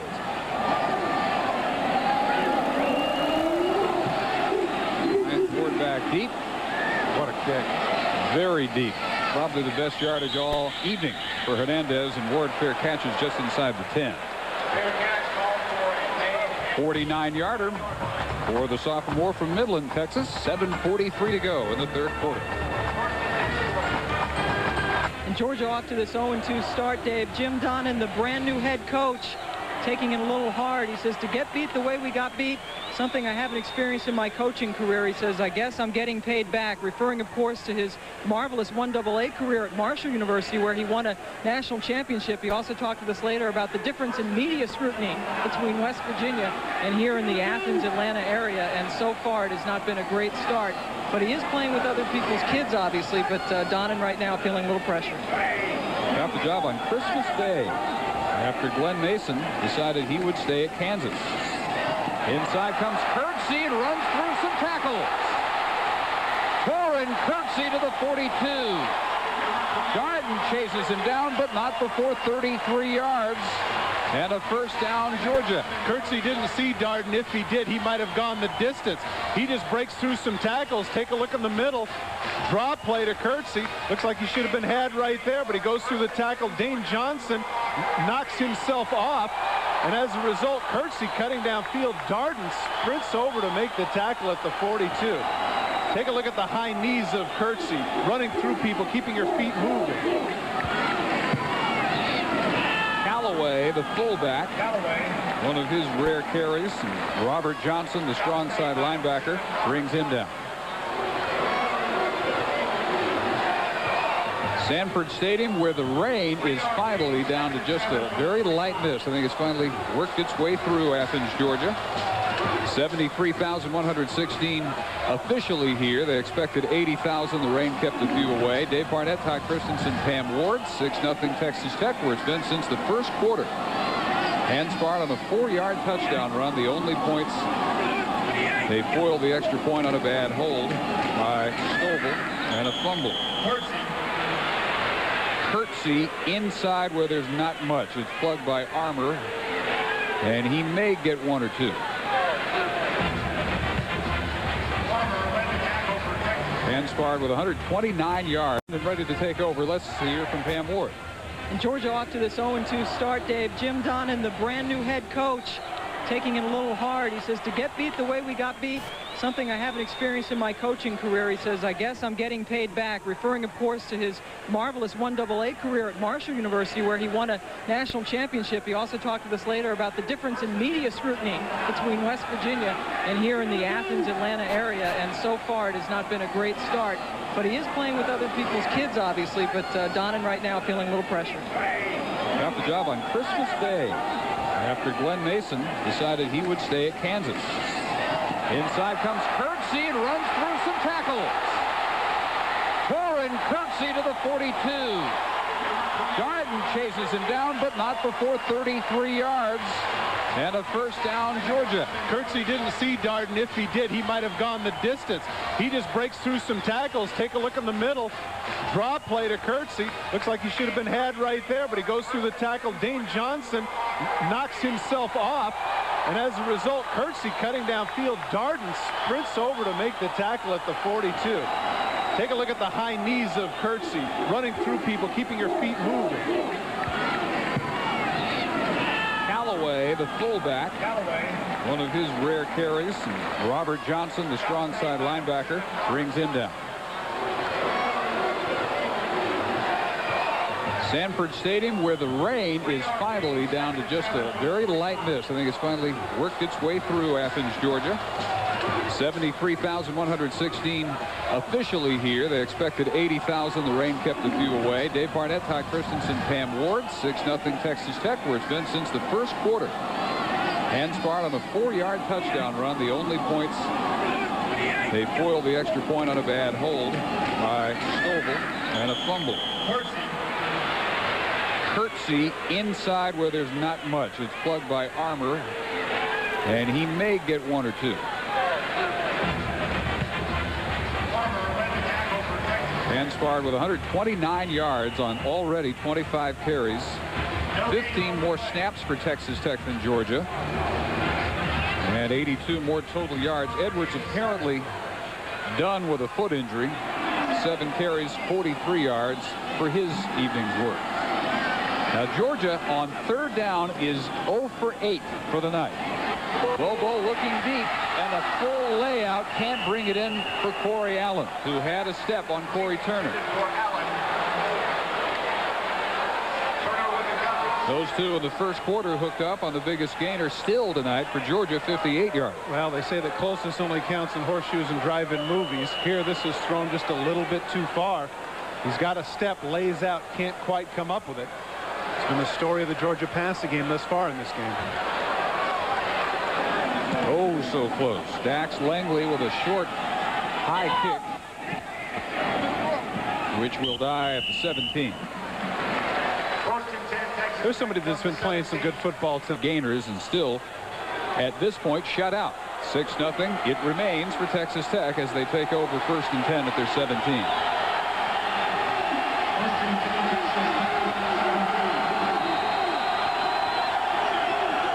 Offset eye, Byron Hanspard has found the room very hard to come by since his big first quarter, and it's Derek Bird knifing in for this hit. Well, Georgia's doing the right thing. They just are putting themselves in a position where they're just absolutely daring Zebby Lethbridge to throw on them. Say, beat us if you can. There's Joe Kynes, the defensive coordinator. There's backup quarterback Brian Smith trying to fire up his group. Straight eye. 2nd down and 8. Lethbridge will keep on the option and get wiped out by the middle linebacker, Greg Bright, the leading tackler coming in. who would average almost 18 tackles per game. Tune in at 7:30 p.m. Eastern Thursday for the weekend kickoff show. Join Chris Lee and Kurt for all their insights and predictions. And then at 8 p.m. an ACC showdown as Duke will look to bedevil the Ramblin' Wreck of Georgia Tech. That will be in Atlanta Thursday night. That Kirk Herbstreit sure is pretty, isn't he? Easy on the eyes. Easy on the eyes. Lethbridge, quarterback draw. Close, very close for the first. From this vantage point, it looks like he's a little bit short. They have the old tearaway jerseys. He might have made it, but Travis Stroud might just have run him down in time. Starter 2 years ago, missed most of last year with elbow and knee problems. Former Parade and USA Today high school All-America. But a lot of action as a true freshman, and then bothered by the injuries. Speaking of injuries, a little bit late getting up is Zebby Lethbridge, who appears to be okay. Mark is going to be everything. Remember the quarterback draw they had on 2nd and 19, and he ended up getting the first down. Lethbridge, as you pointed out, he took a good shot to the ribs right there. Might have got the wind knocked out of it. This Mark is everything right here. From here, it looks like it's just a little bit short.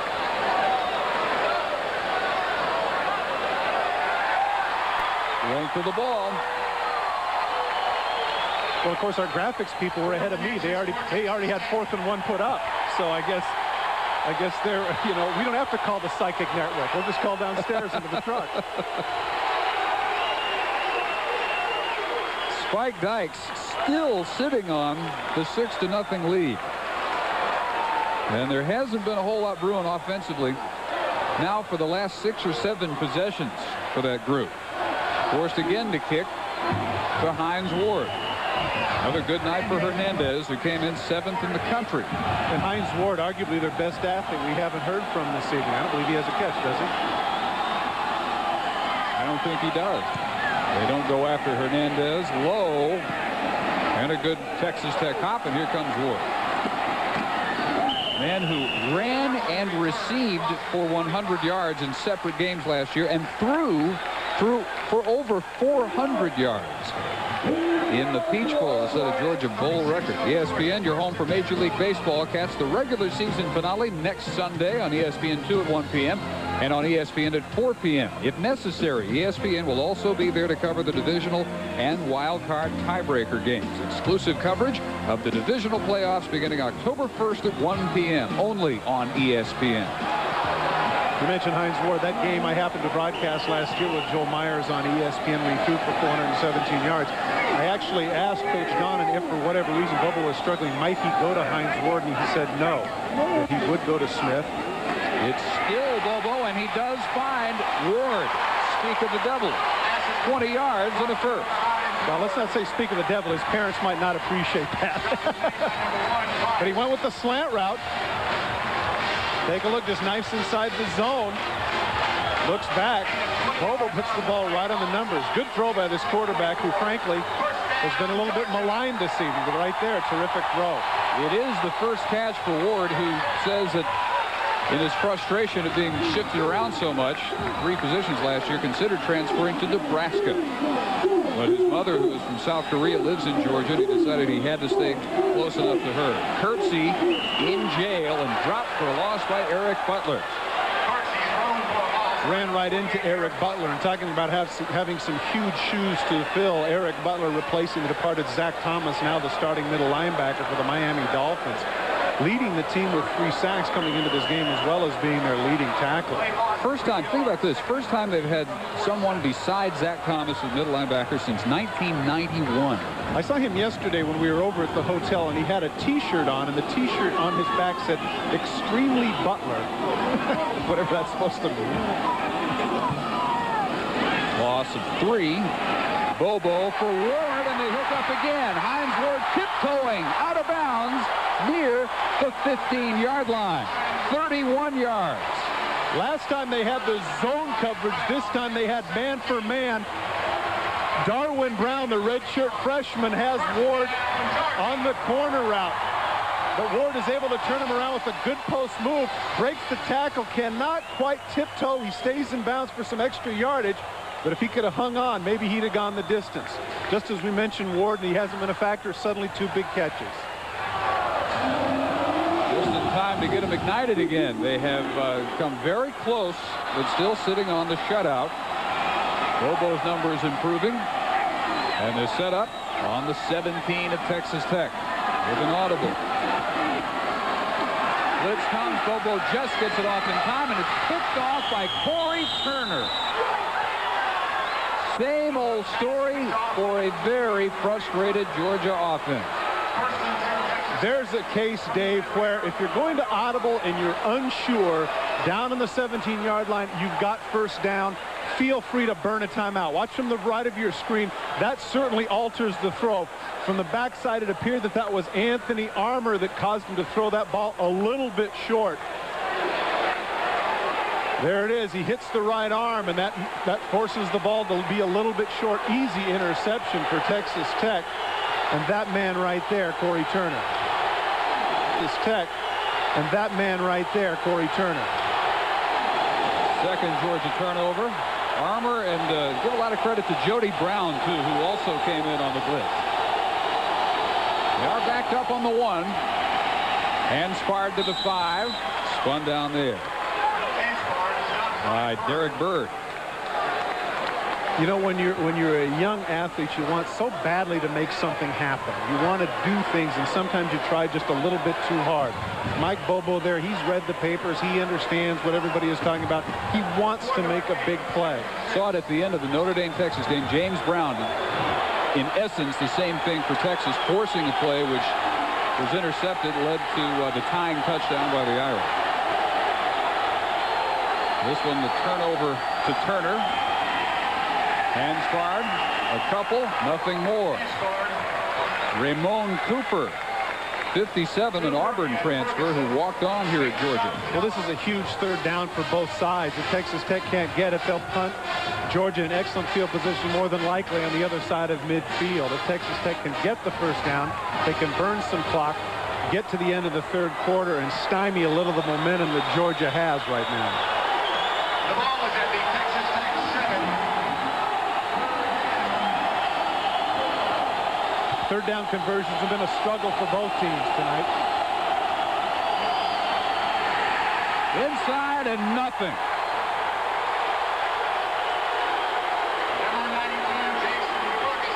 Jason Ferguson all over Byron Hansford.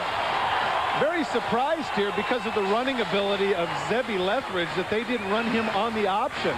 They came up with about a 3rd and 5. That would seem to be the logical play, but I can't help but think that maybe the report that Pam Ward had at the top of the second half, the ball being wet, not wanting to take any chances with the pitch, you know, certainly predicated what Texas Tech was going to do on that particular call. Very conservative. Hernandez out of his own end zone. Nice kick. That's Ward to his 39. That's great coverage by Texas Tech. He outkicked his coverage, but those people hustled down. There's a situation where Georgia, decent field position, but they could have had a lot better field position. Good special teams play on the part of the Red Raiders. 52-yard boot by Jeremy Hernandez. Ward brings it back about 5, and 20 seconds to go in the third quarter. Georgia taking over as they continue to hear the boos from a very frustrated crowd. Well, the smattering of boos obviously is pointed at Bobo, but in fairness to him on that last play, you know, the blitz came and he couldn't see it. Still has a quarter and 20 seconds to redeem himself. There's this one complete. On his knees, the catch made by Matt Dixon, his second of the night and of the year. Let's check in quickly with Mike Adamle.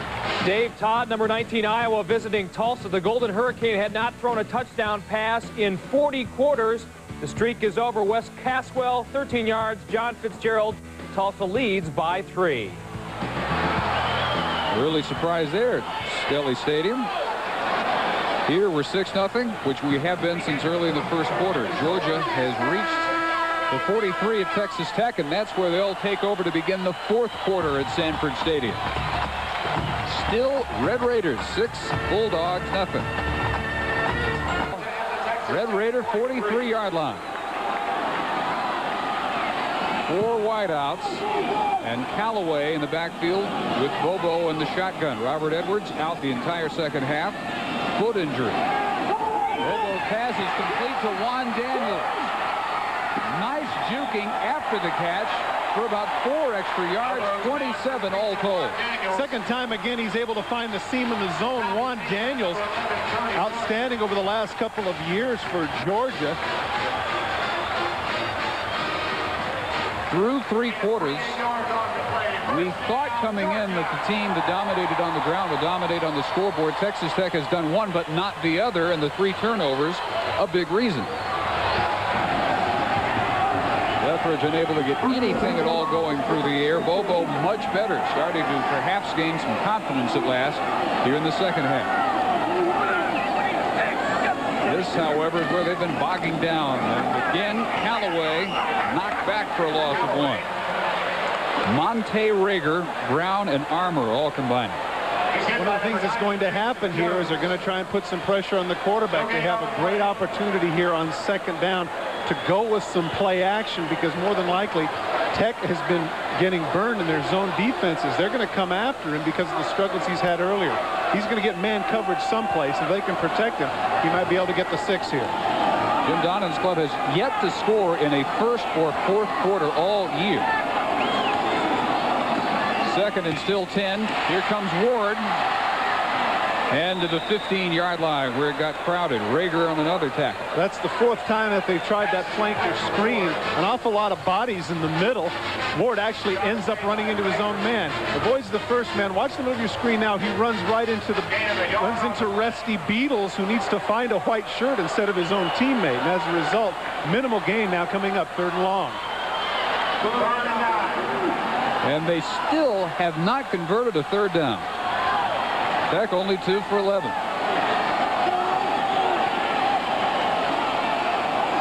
tight ends.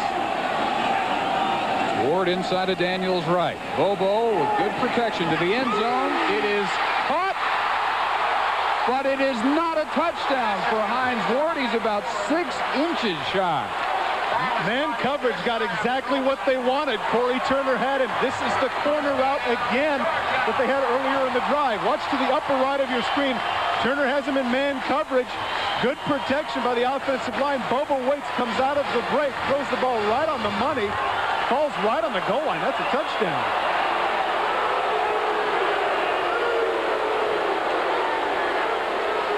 The 6th play of this drive coming up. It's the longest sustained drive of the night for the Georgia offense.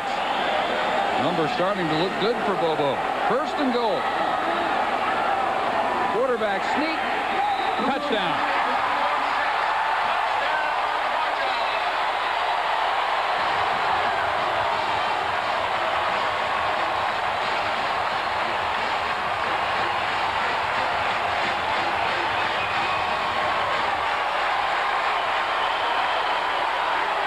Redemption for Bobo. Good for him. All the struggles. Yeah, I'll take it in. I'll get the touchdown. I'll get the cheers. Some poetic justice to that, I believe. Well, maybe he's found himself. This is not something to be taken for granted here, the extra point. And the true freshman from Marietta, Georgia, Hap Hines, boots it through for the first 4th quarter points of the year for the Georgia Bulldogs and their first lead of the night. With 18 to 6. And the missed extra point back in the first quarter by Texas Tech, now the difference in the ball game. Bad snap. Trying to get out and make something with it is Field Scoville, but no dice. And now that looms very large.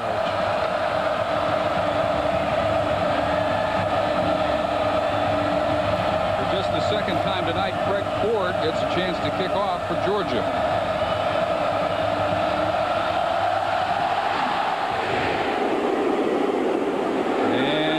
The 2 comes the return. Good blocking. Big time return for Clint Robertson. And exactly what the Red Raiders needed. 40 yards out to the 44, where the kicker, Ford, makes the stop for Georgia. Texas Tech, which has been searching for that offensive rhythm that they had throughout the first quarter and a half. Now having to come from behind for the first time, just under 13 minutes in the ball game. If Texas Tech gets down in field goal position to kick, or even if they score in this particular drive, this play is going to loom big. Normally, the average return is about to the 25-yard line. They've got an extra 18 yards to work with, and as you pointed out, the momentum that they desperately needed, they haven't had here in the second half. Lethbridge off the play fake, incomplete and not close to Scoble. Let's check in with Mike Adamle. Face action down in Tulsa. The Iowa Hawkeyes come right back. Quarterback Matt Sherman rolls to his left, finds his favorite receiver, Tim Dwight. Touchdown of 4 yards. Iowa back on top, 14-10. Here's Spike Dykes and his son, the offensive coordinator, Rick Dykes, looking at second down and 10. Dick Winder, for years and years, one of the most respected offensive coordinators in college football, but this year went from Texas Tech to Oklahoma. He has Jim Donnan's old job, the Sooners offensive coordinator. They set up the screen. Hanspar close to the marker. May have the first down at the Georgia 47. Key play of the last drive for Georgia, of course, was the Hines Ward catch near the end zone. Third down. Take a look. The protection is excellent for Mike Bobo. He gets the single coverage that he wants. He's looking at one man, and that's Hines Ward. Drills the ball right on the numbers. It appeared here that he had the touchdown. The officials said no, but it became a moot point when Bobo snuck it in for the touchdown. There's your key play of the drive. Hines Ward, a man who was kind of a no-show in the first half, coming up big here in the fourth quarter for the Dogs. It is a first down for Tech. Hanspar, left tackle. This is how he looked in the first quarter. Still going. Will take it all the way. 47 yards for his second touchdown. Hanspar goes 47 yards for the touchdown. And the familiar scene around one of the most deeply religious athletes in the United States, Byron Hanspar, giving thanks for his latest daring do. 47 yards for the night now, 185, and both Texas Tech touchdowns. Watch the hand that he puts on the right hand of his guard right there, and that's the block that springs him. Great job on the part of Chris Whitney, who gets out in front, the left offensive tackle. Hanspard waits, push him. When I was a kid, I used to watch Gale Sayers do that. Run out, put his hand on his guard or his tackle, and break off of that. That's exactly what Hanspard did. Great job. They're going for two now because of the earlier missed extra point. Well, it took them all of 3 plays to get the lead back. Now they want it at 7. Lethbridge will make up his mind. Now Keats, and is wiped out and didn't get in. They're going to mark him about a foot shy. Ramon Cooper saves 2. Well, Cooper's hit actually pushed him forward. Very interesting as he cuts back to the inside. Lethbridge takes a shot, but take a look at how he almost knocks him into the end zone. This is the play that you would have anticipated for the 2-point conversion because you've got a quarterback that runs so well. Now take a look at the hit and what it does. Bam! Right there, he skips just inside the 1-yard line. Good call by the official. He did not get in. Hanspard cuts out, showing the speed, the 6-foot, 190-pounder, now the 185 yards. More importantly, getting the Red Raiders. The kickoff return by Clint Robertson. Yeah, Clint Robertson gets behind his wedge, and take a look. He picks his spots. Great job of blocking. Cuts the outside, gets dragged down, but not before he gets to the 43-yard line. Outstanding job by the special teams of Texas Tech, particularly here in the second half. That enabled the Red Raiders to get a little bit of momentum, reestablish their running game to set the stage for Hanspard's long run. Clint Robertson, true freshman out of Dallas. He got him the great field position, and then 3 plays. All it takes Hanspard to score. Up to now officially 186 yards, 14 broken tackles, and he has almost 90 yards after contact. Kick by Jarrett Reeser after pass from 2 yards deep. Is going to bring it back. And he made the right decision. Reeser, the kicker, nails him at the 33. Number 6, Patrick Pass on the return. Couldn't quite make up his mind, but it's a good thing that he did bring it out, as it turned out, and it's also a good thing that Greaser for Texas Tech was as alert as he was. Well, the young man, the true freshman out of Tucker, Georgia, ends up making, as you point out, the right decision. Hesitates right there. He's 2 yards back. He says, but hey, when am I going to get another opportunity? I want to show my wares. So the 6'2", 200-pounder breaks the tackle, cuts to the outside, and as you pointed out, Greaser ends up making the tackle out at about the 33-yard line. 35-yard return. Georgia now with good field position. Short-lived momentum back in a white jersey at the moment. And we've seen good signs from Bobo in the second half. And the give goes to the 35-yard line. The carry by the fullback Callaway. He's shouldered much more than the usual role since Edwards has had to sit out this second half with his foot injury. Had just 5 carries all year coming in. And this one tonight, 4 carries. Counting the last one, Edwards has not played in the second half. An injured man down on the field. We're on the Tech bench. As Georgia comes to the line on what will be a 2nd down and 8 from their 35. With Bobo flanked by Kirksey from the shotgun. And there's the pitch to Torrin Kirksey. To midfield. 1st down, Georgia.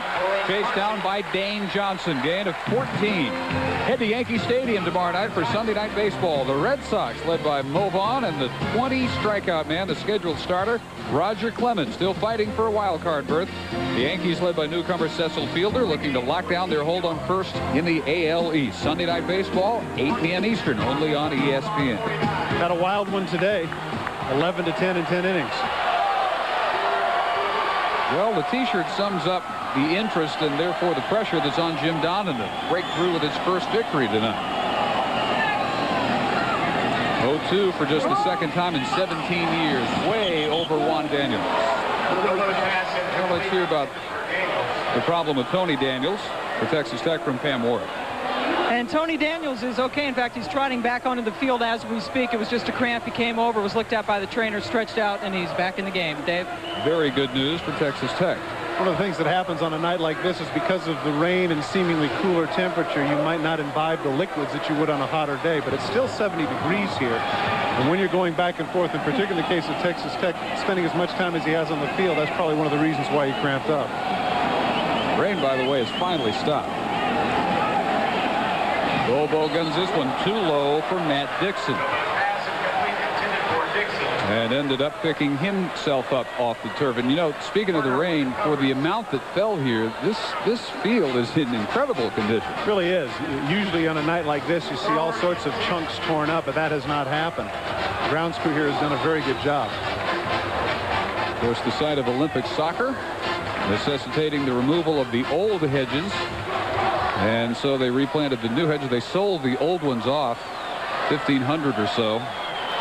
Raised a goodly amount of money. Had to relocate the graves of the former mascots. The Uggas had to be disinterred. They've been moved. Bobo deep. Ward didn't turn around until it was too late. And once again, Butler in the lap of Bobo. Texas Tech has basically said, we're going to trust our corners and we're going to blitz this quarterback as best we can. They've been burned on it before, but right there, Butler's going to be right in his face. Hammers him to the ground. Bobo overthrows Ward, and as you pointed out, he didn't look back quick enough. Langley's been pretty busy. His 8th kick coming. Raiders do not put on any kind of a rush. Dane Johnson lets this one bounce. It takes the perfect Georgia hop inside the 5, where Champ Bailey downs it 47 yards. New coach Jimmy Johnson in the battle for AFC supremacy on Monday Night Football, 9 Eastern on ABC. You know, people keep talking about as to whether or not Indianapolis is for real. I kind of think when you beat Dallas in Dallas, that would indicate you're for real. Biggest comeback ever attempted, much less completed against Dallas on the road by Indy. Hanspard, who is now nearing 190 yards. Brandon Tolbert made the tackle. Joe Kynes, the defensive coordinator for Georgia, now has his work cut out from here. Everybody knows what's going to happen. Texas Tech wants to take some time off the clock and give Hanspard the ball. This is where they've got to stiffen. Talked about this briefly. Donnan said Hanspard reminds him of when he was coaching against Barry Sanders. They showed Hanspard some Barry Sanders tape recently near the 15-yard line. It was before, in fact, the afternoon of the Oklahoma State game 2 weeks ago. And lo and behold, the coaches afterwards said, well, we showed him that tape, and hours later, he's executing Barry Sanders spin moves. And a pretty quick learner in addition to all his physical talent. Wow. It's interesting to think about that simply because of the fact if that's the case, then maybe Zebby Lethbridge needs to look at some Marino tape. I don't think Marino can run with him, though. No, good point. No, that's not, and I don't mean that to be unkind. I just think that if you have the ability to copy like that, hey, might as well. This is big on 3rd and 1. Flags are down. Hanspard, if the play stands, has the first down.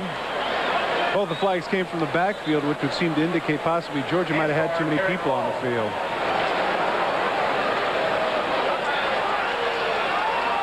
Well, pretty good guess on your part.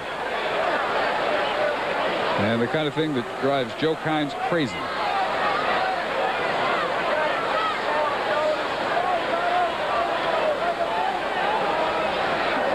We have 12 players participating on the defense. 15-yard penalty, first down. Well, I don't know if this softens the blow any, but they had the first down anyway, even without the penalty. This, however, moves it.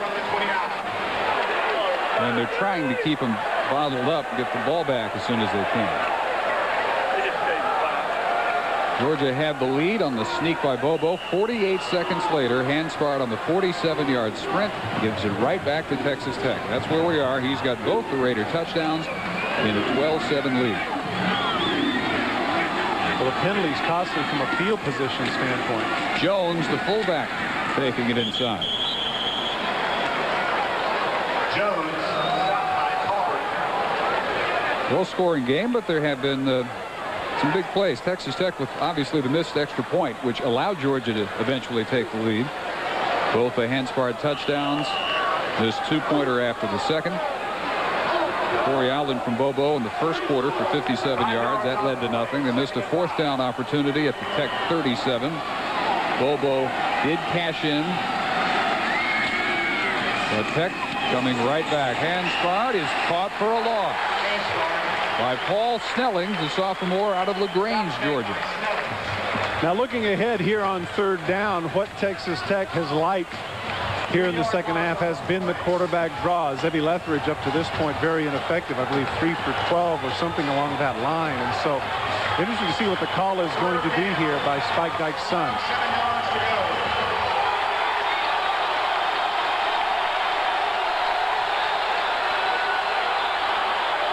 Wideouts, top of your screen.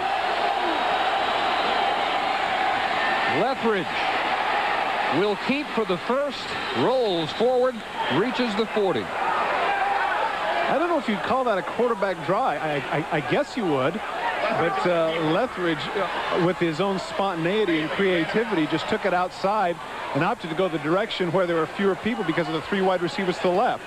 Makes the fake. Now he's going to cut to the outside, gets a good block by his tackle, but basically this falls into the heading of a naked run. No blockers out in front. He's able to cut underneath the remaining red shirts on the short side and get the first down.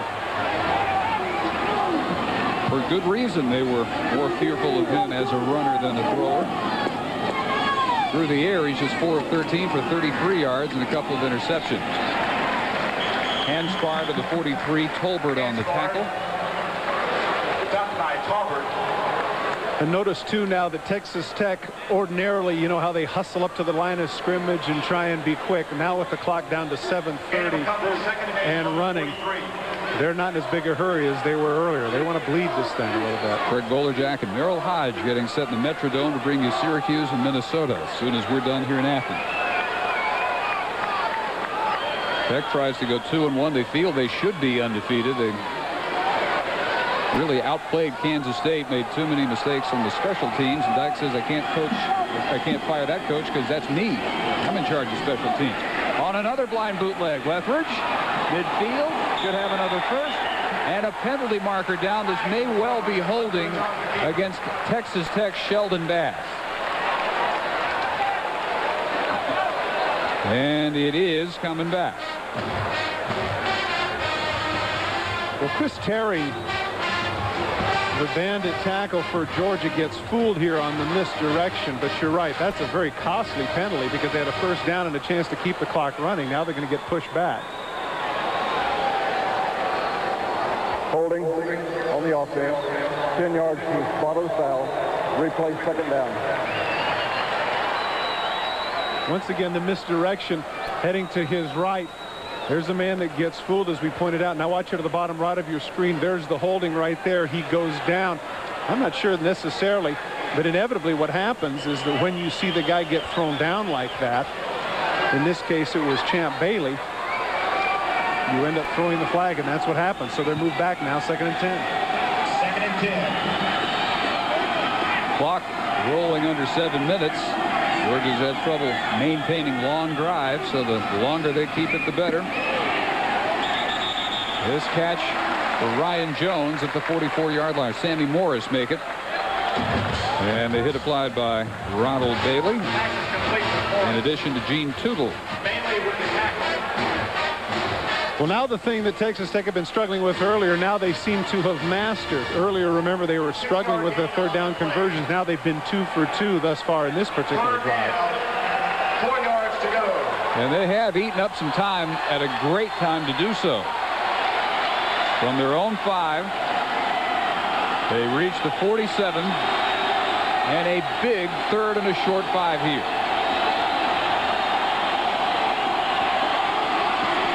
Hanspar going to have the first and a lot more to the 42 of Georgia as he goes over the 200-yard mark and make it 4 of his last 5 games he's done that. How remarkable is that? Houston last year, then the Copper Bowl when he had 260 against Air Force, 272 last time out against Oklahoma State, better than 200 on this 11-yard pickup.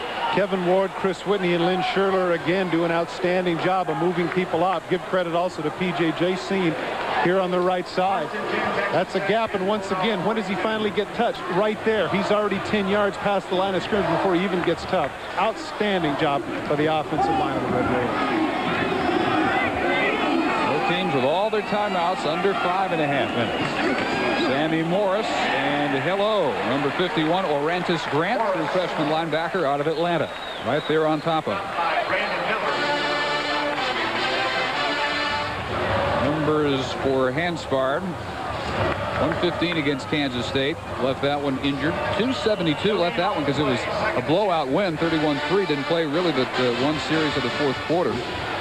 And tonight he has gone virtually the whole way. And again cracks the 200 mark. They're talking about him, Todd, as a serious Heisman candidate. Obviously, he's good enough. And what will determine, I think, how much his campaign carries is the team's record. You rarely see Heisman candidates get taken seriously for teams that are 500 or worse. Yeah, and I think something else, too, is that if he keeps ranking up the 200-yard games, you have to pay attention to him. You made reference to Barry Sanders. I remember in that particular year, 1988, Barry Sanders was on nobody's list to begin the season, and he kept rattling off the 200-yard games, and finally people had to start paying attention. Now, beginning this season, it's Peyton Manning, Danny Werfel, et al. This young man certainly should be considered just on numbers alone. Never mind the fact, something that you pointed out, which I'd like to mention right now. What an outstanding young man. Good example for young people throughout the nation. 3rd down, Lethbridge. Doing it on his own, but big trouble. Couldn't get rid of it. Down he goes. Snellings and Brian Jones at last chase down Lethbridge. That's like visiting the rodeo. Well, once again, you know, it's a matter of experience, and you're saying to yourself, maybe Lethbridge should know this. Of course, there's nobody downfield to throw.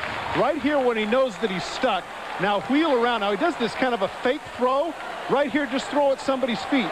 Nobody's going to know the difference, but instead he takes this absolutely huge loss, and as a result, the field position game to a certain extent now goes back to Georgia because you're looking at a situation where they probably could have punted down near the goal line. Now possibly they could get out around the 20-yard line, save themselves some yardage. Hernandez in bad conditions has had a good night. Ward at his 10-yard line awaiting this kick as we roll near the 3-minute mark. And another good one. Takes a Texas Tech hop. They're going to kill it at the 3-yard line. Wow. Can't do it any better than that. 49 yards, and the Bulldogs, trailing by 5 with 2:57 to go, will start 97 yards away.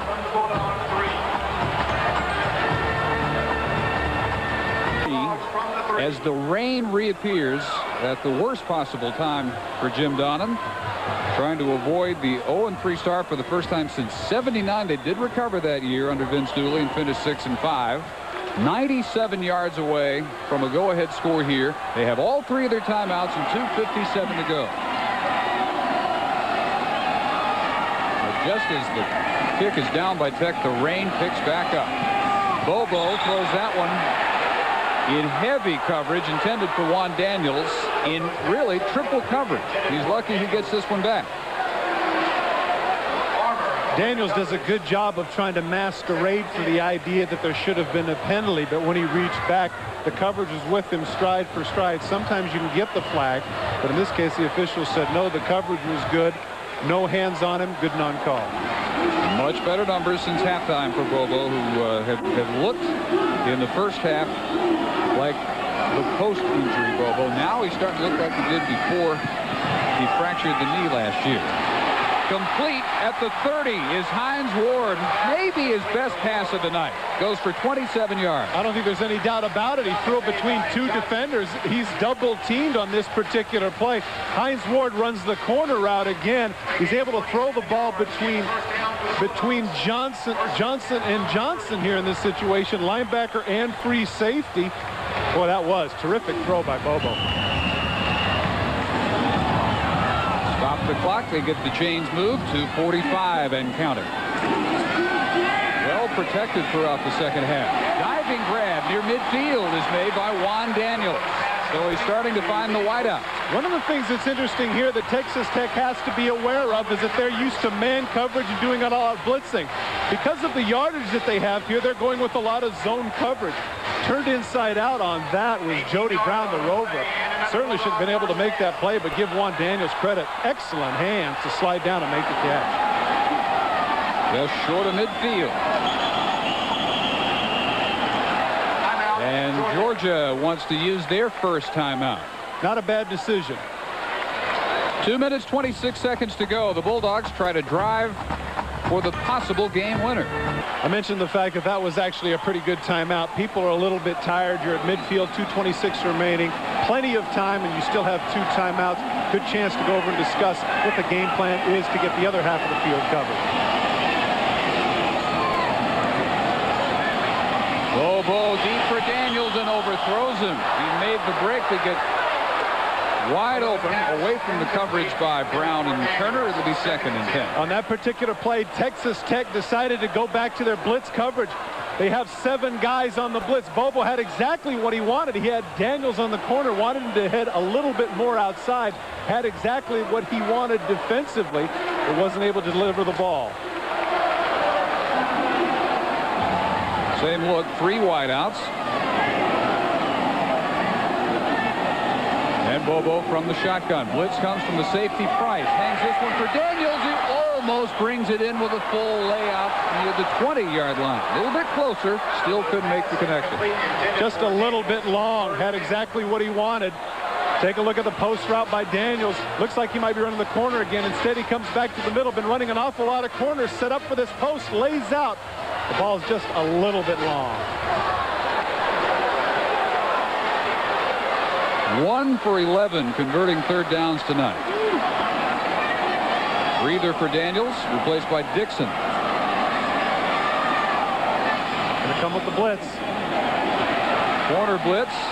Bobo off balance. Did well just to avoid the sack that time. General direction of Matt Dixon. They will go for it, obviously, on 4th and 10. This particular situation of sequences for the Texas Tech defense, these last 3 plays have been excellent. Defensive coordinator John Goodner decided to shake things up. Remember, earlier in the drive, he was basically going with kind of a prevent defense. Georgia just plowed through that. Now he shakes it up with the blitz, goes with some man-for-man, goes with some zone, alters things. Big call for him now, 4th and 10 as to what to do.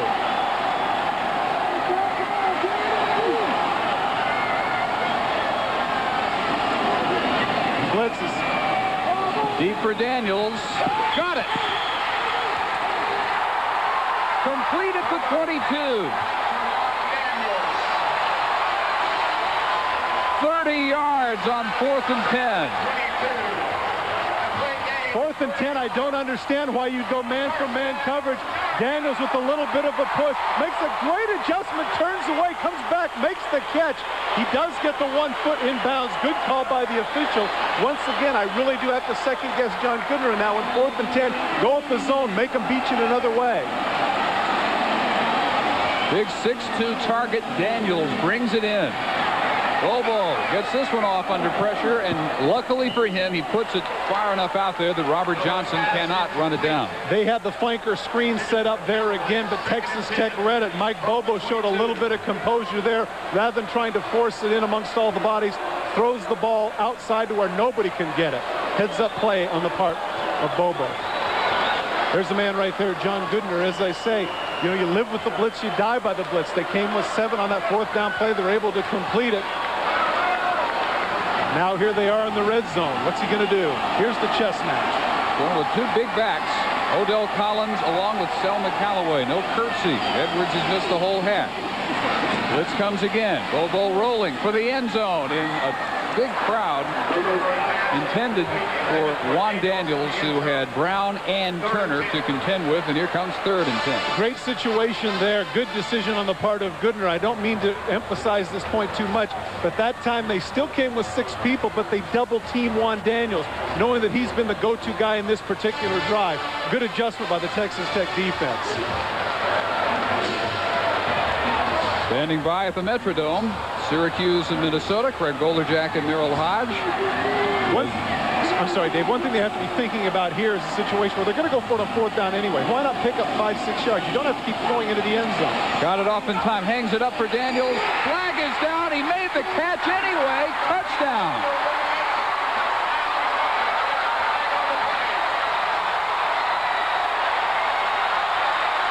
Bobo will limp off the field. He got hurt after completing the touchdown pass despite pass interference. What an adjustment by Juan Daniels. Twice now in this particular drive, Daniels has been able to make the required adjustment. Come up with the ball. And now this is difficult with regards to Bobo coming off because Georgia needs to go for 2 here to get up by 3. It makes no sense to kick the extra point. So now he comes over the sidelines. What to do? Well, he is limping something awful. Pass interference on the defense.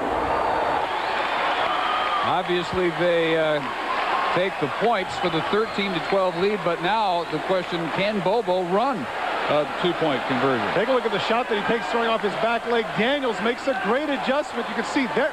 Oh, he pushes off a little bit and is able to get away with it. He pushes Jody Brown away. The flag goes down. Brown did get a piece of his helmet early on, but that's a lot of hand fighting. That certainly could have gone the other way, Dave. They will call their 2nd timeout.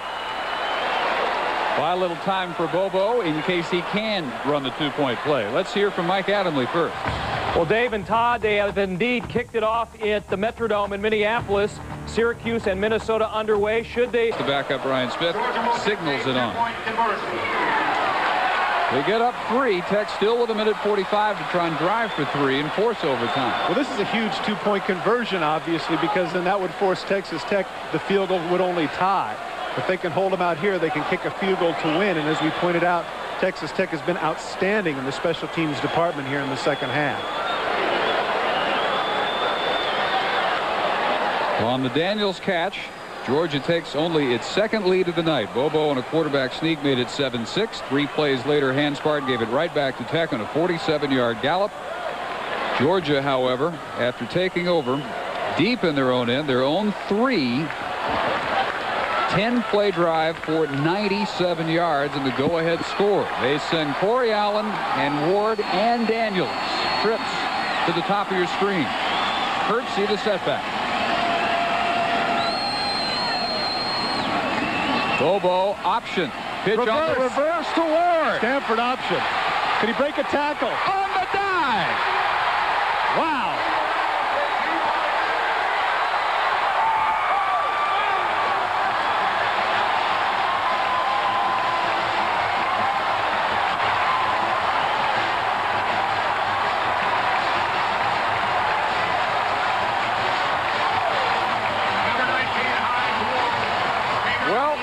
In spectacular fashion, they get the 2, but they're also going to be flagged for the celebration. This is what's known as the Stanford option. They're going right. He flips it to the wide receiver. He comes across. Tight end comes back and gets a big block. Is he going to break a tackle? Forget it. I'm going airborne. I'm in. Wow.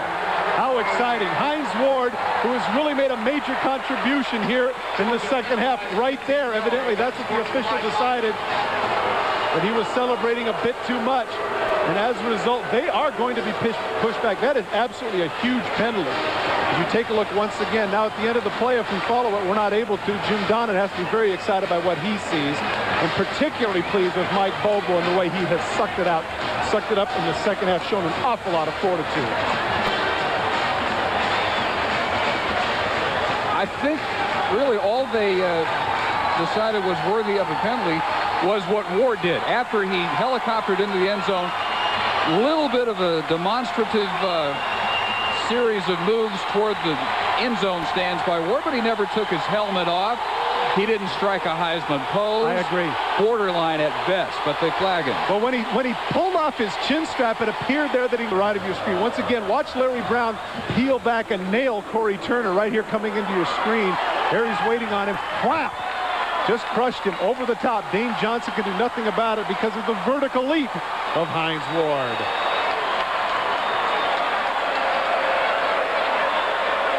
Ten-play drive, 97 yards in a minute 12. When that two-point conversion unfolded, you had to be thinking, what in the world? The last thing you'd expect is Bobo running the ball, as much as he had been limping. Now, they must have waved off the celebration penalty because they're letting him kick from the 35. Well, they had a discussion. They evidently decided it was not worthy of a flag, and I think that's a good decision. Well, I think they heard what you said. I don't know about that, but I think they did the right thing by waving it off. Kick by Ford. From the 9, it's Robertson. He's got another. Oh, boy. He had an opening, but Larry Mann was able to come out and make the tackle. It appeared for a minute that he was going to get some extra yardage. Mann drops him right at the 30. Orange and Gophers underway in. So Tech now with all 3 timeouts from their 28-yard line. Malcolm McKenzie in motion. Byron Hanspard picking his way for only 2 or 3. Not an awful idea here, simply because you know that Georgia's in their prevent situation. You want to get the ball in the hands of your best guy. I would have looked more for a screen pass, but now Lethbridge is going to have to throw. Reeser's range, by the way, is 53 yards. He's hit already from that distance. Lethbridge gets away, underthrown, intended for an open Matt DeBuck. Plenty of time, good protection. He just couldn't deliver the ball. Jason Ferguson, the man that applied the pressure on Zebby Lethbridge. Clock stops at 1:07. Only 5 of 15 for 39 yards.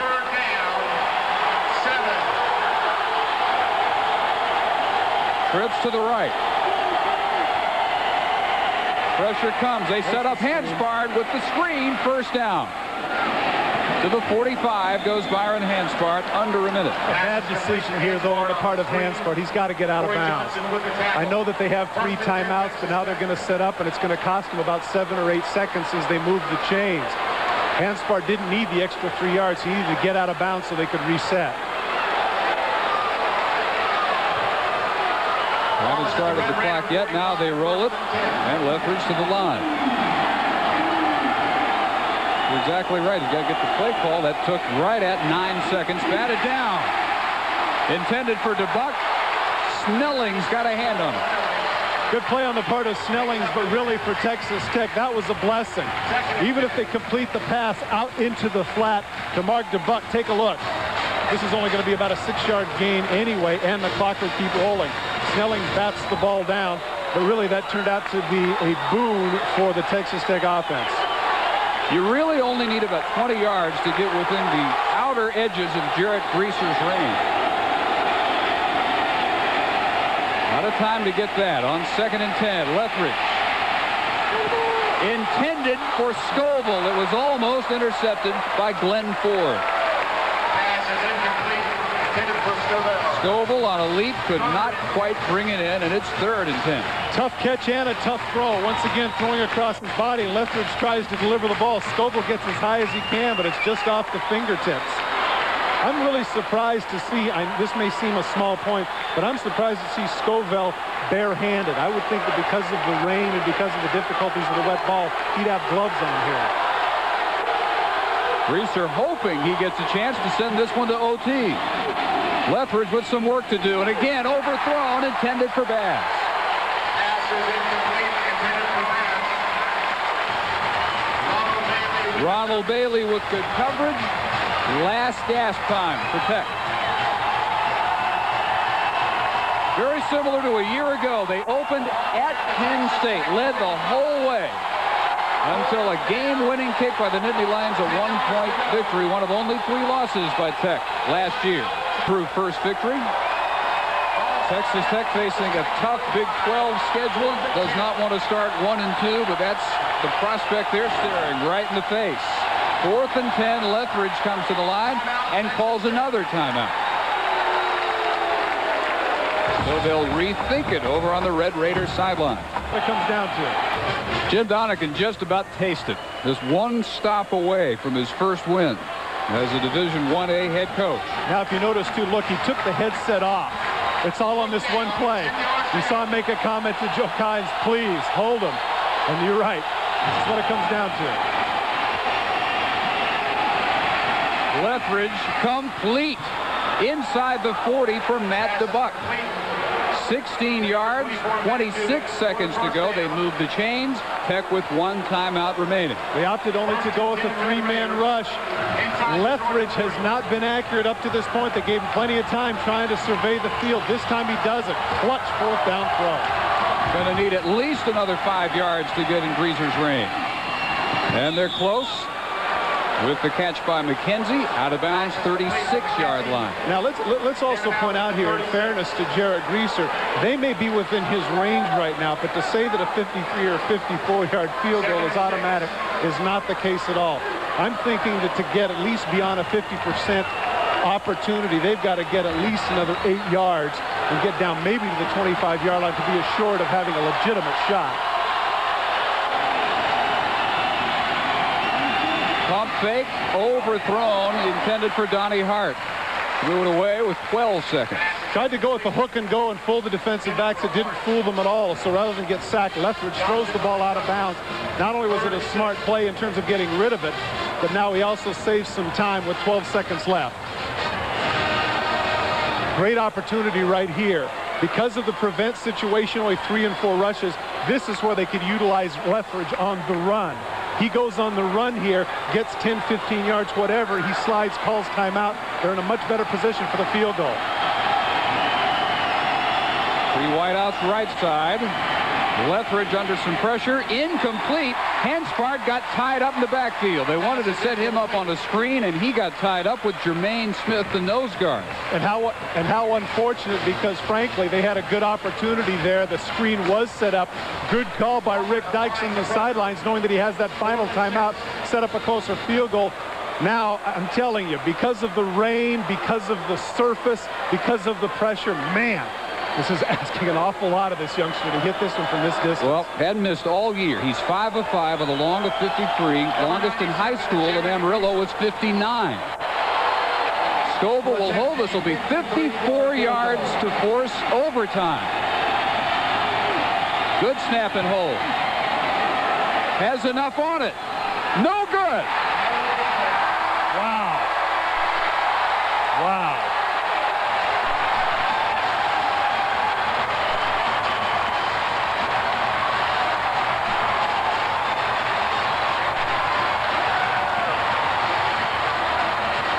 As you pointed out, Dave, he did have enough distance on it.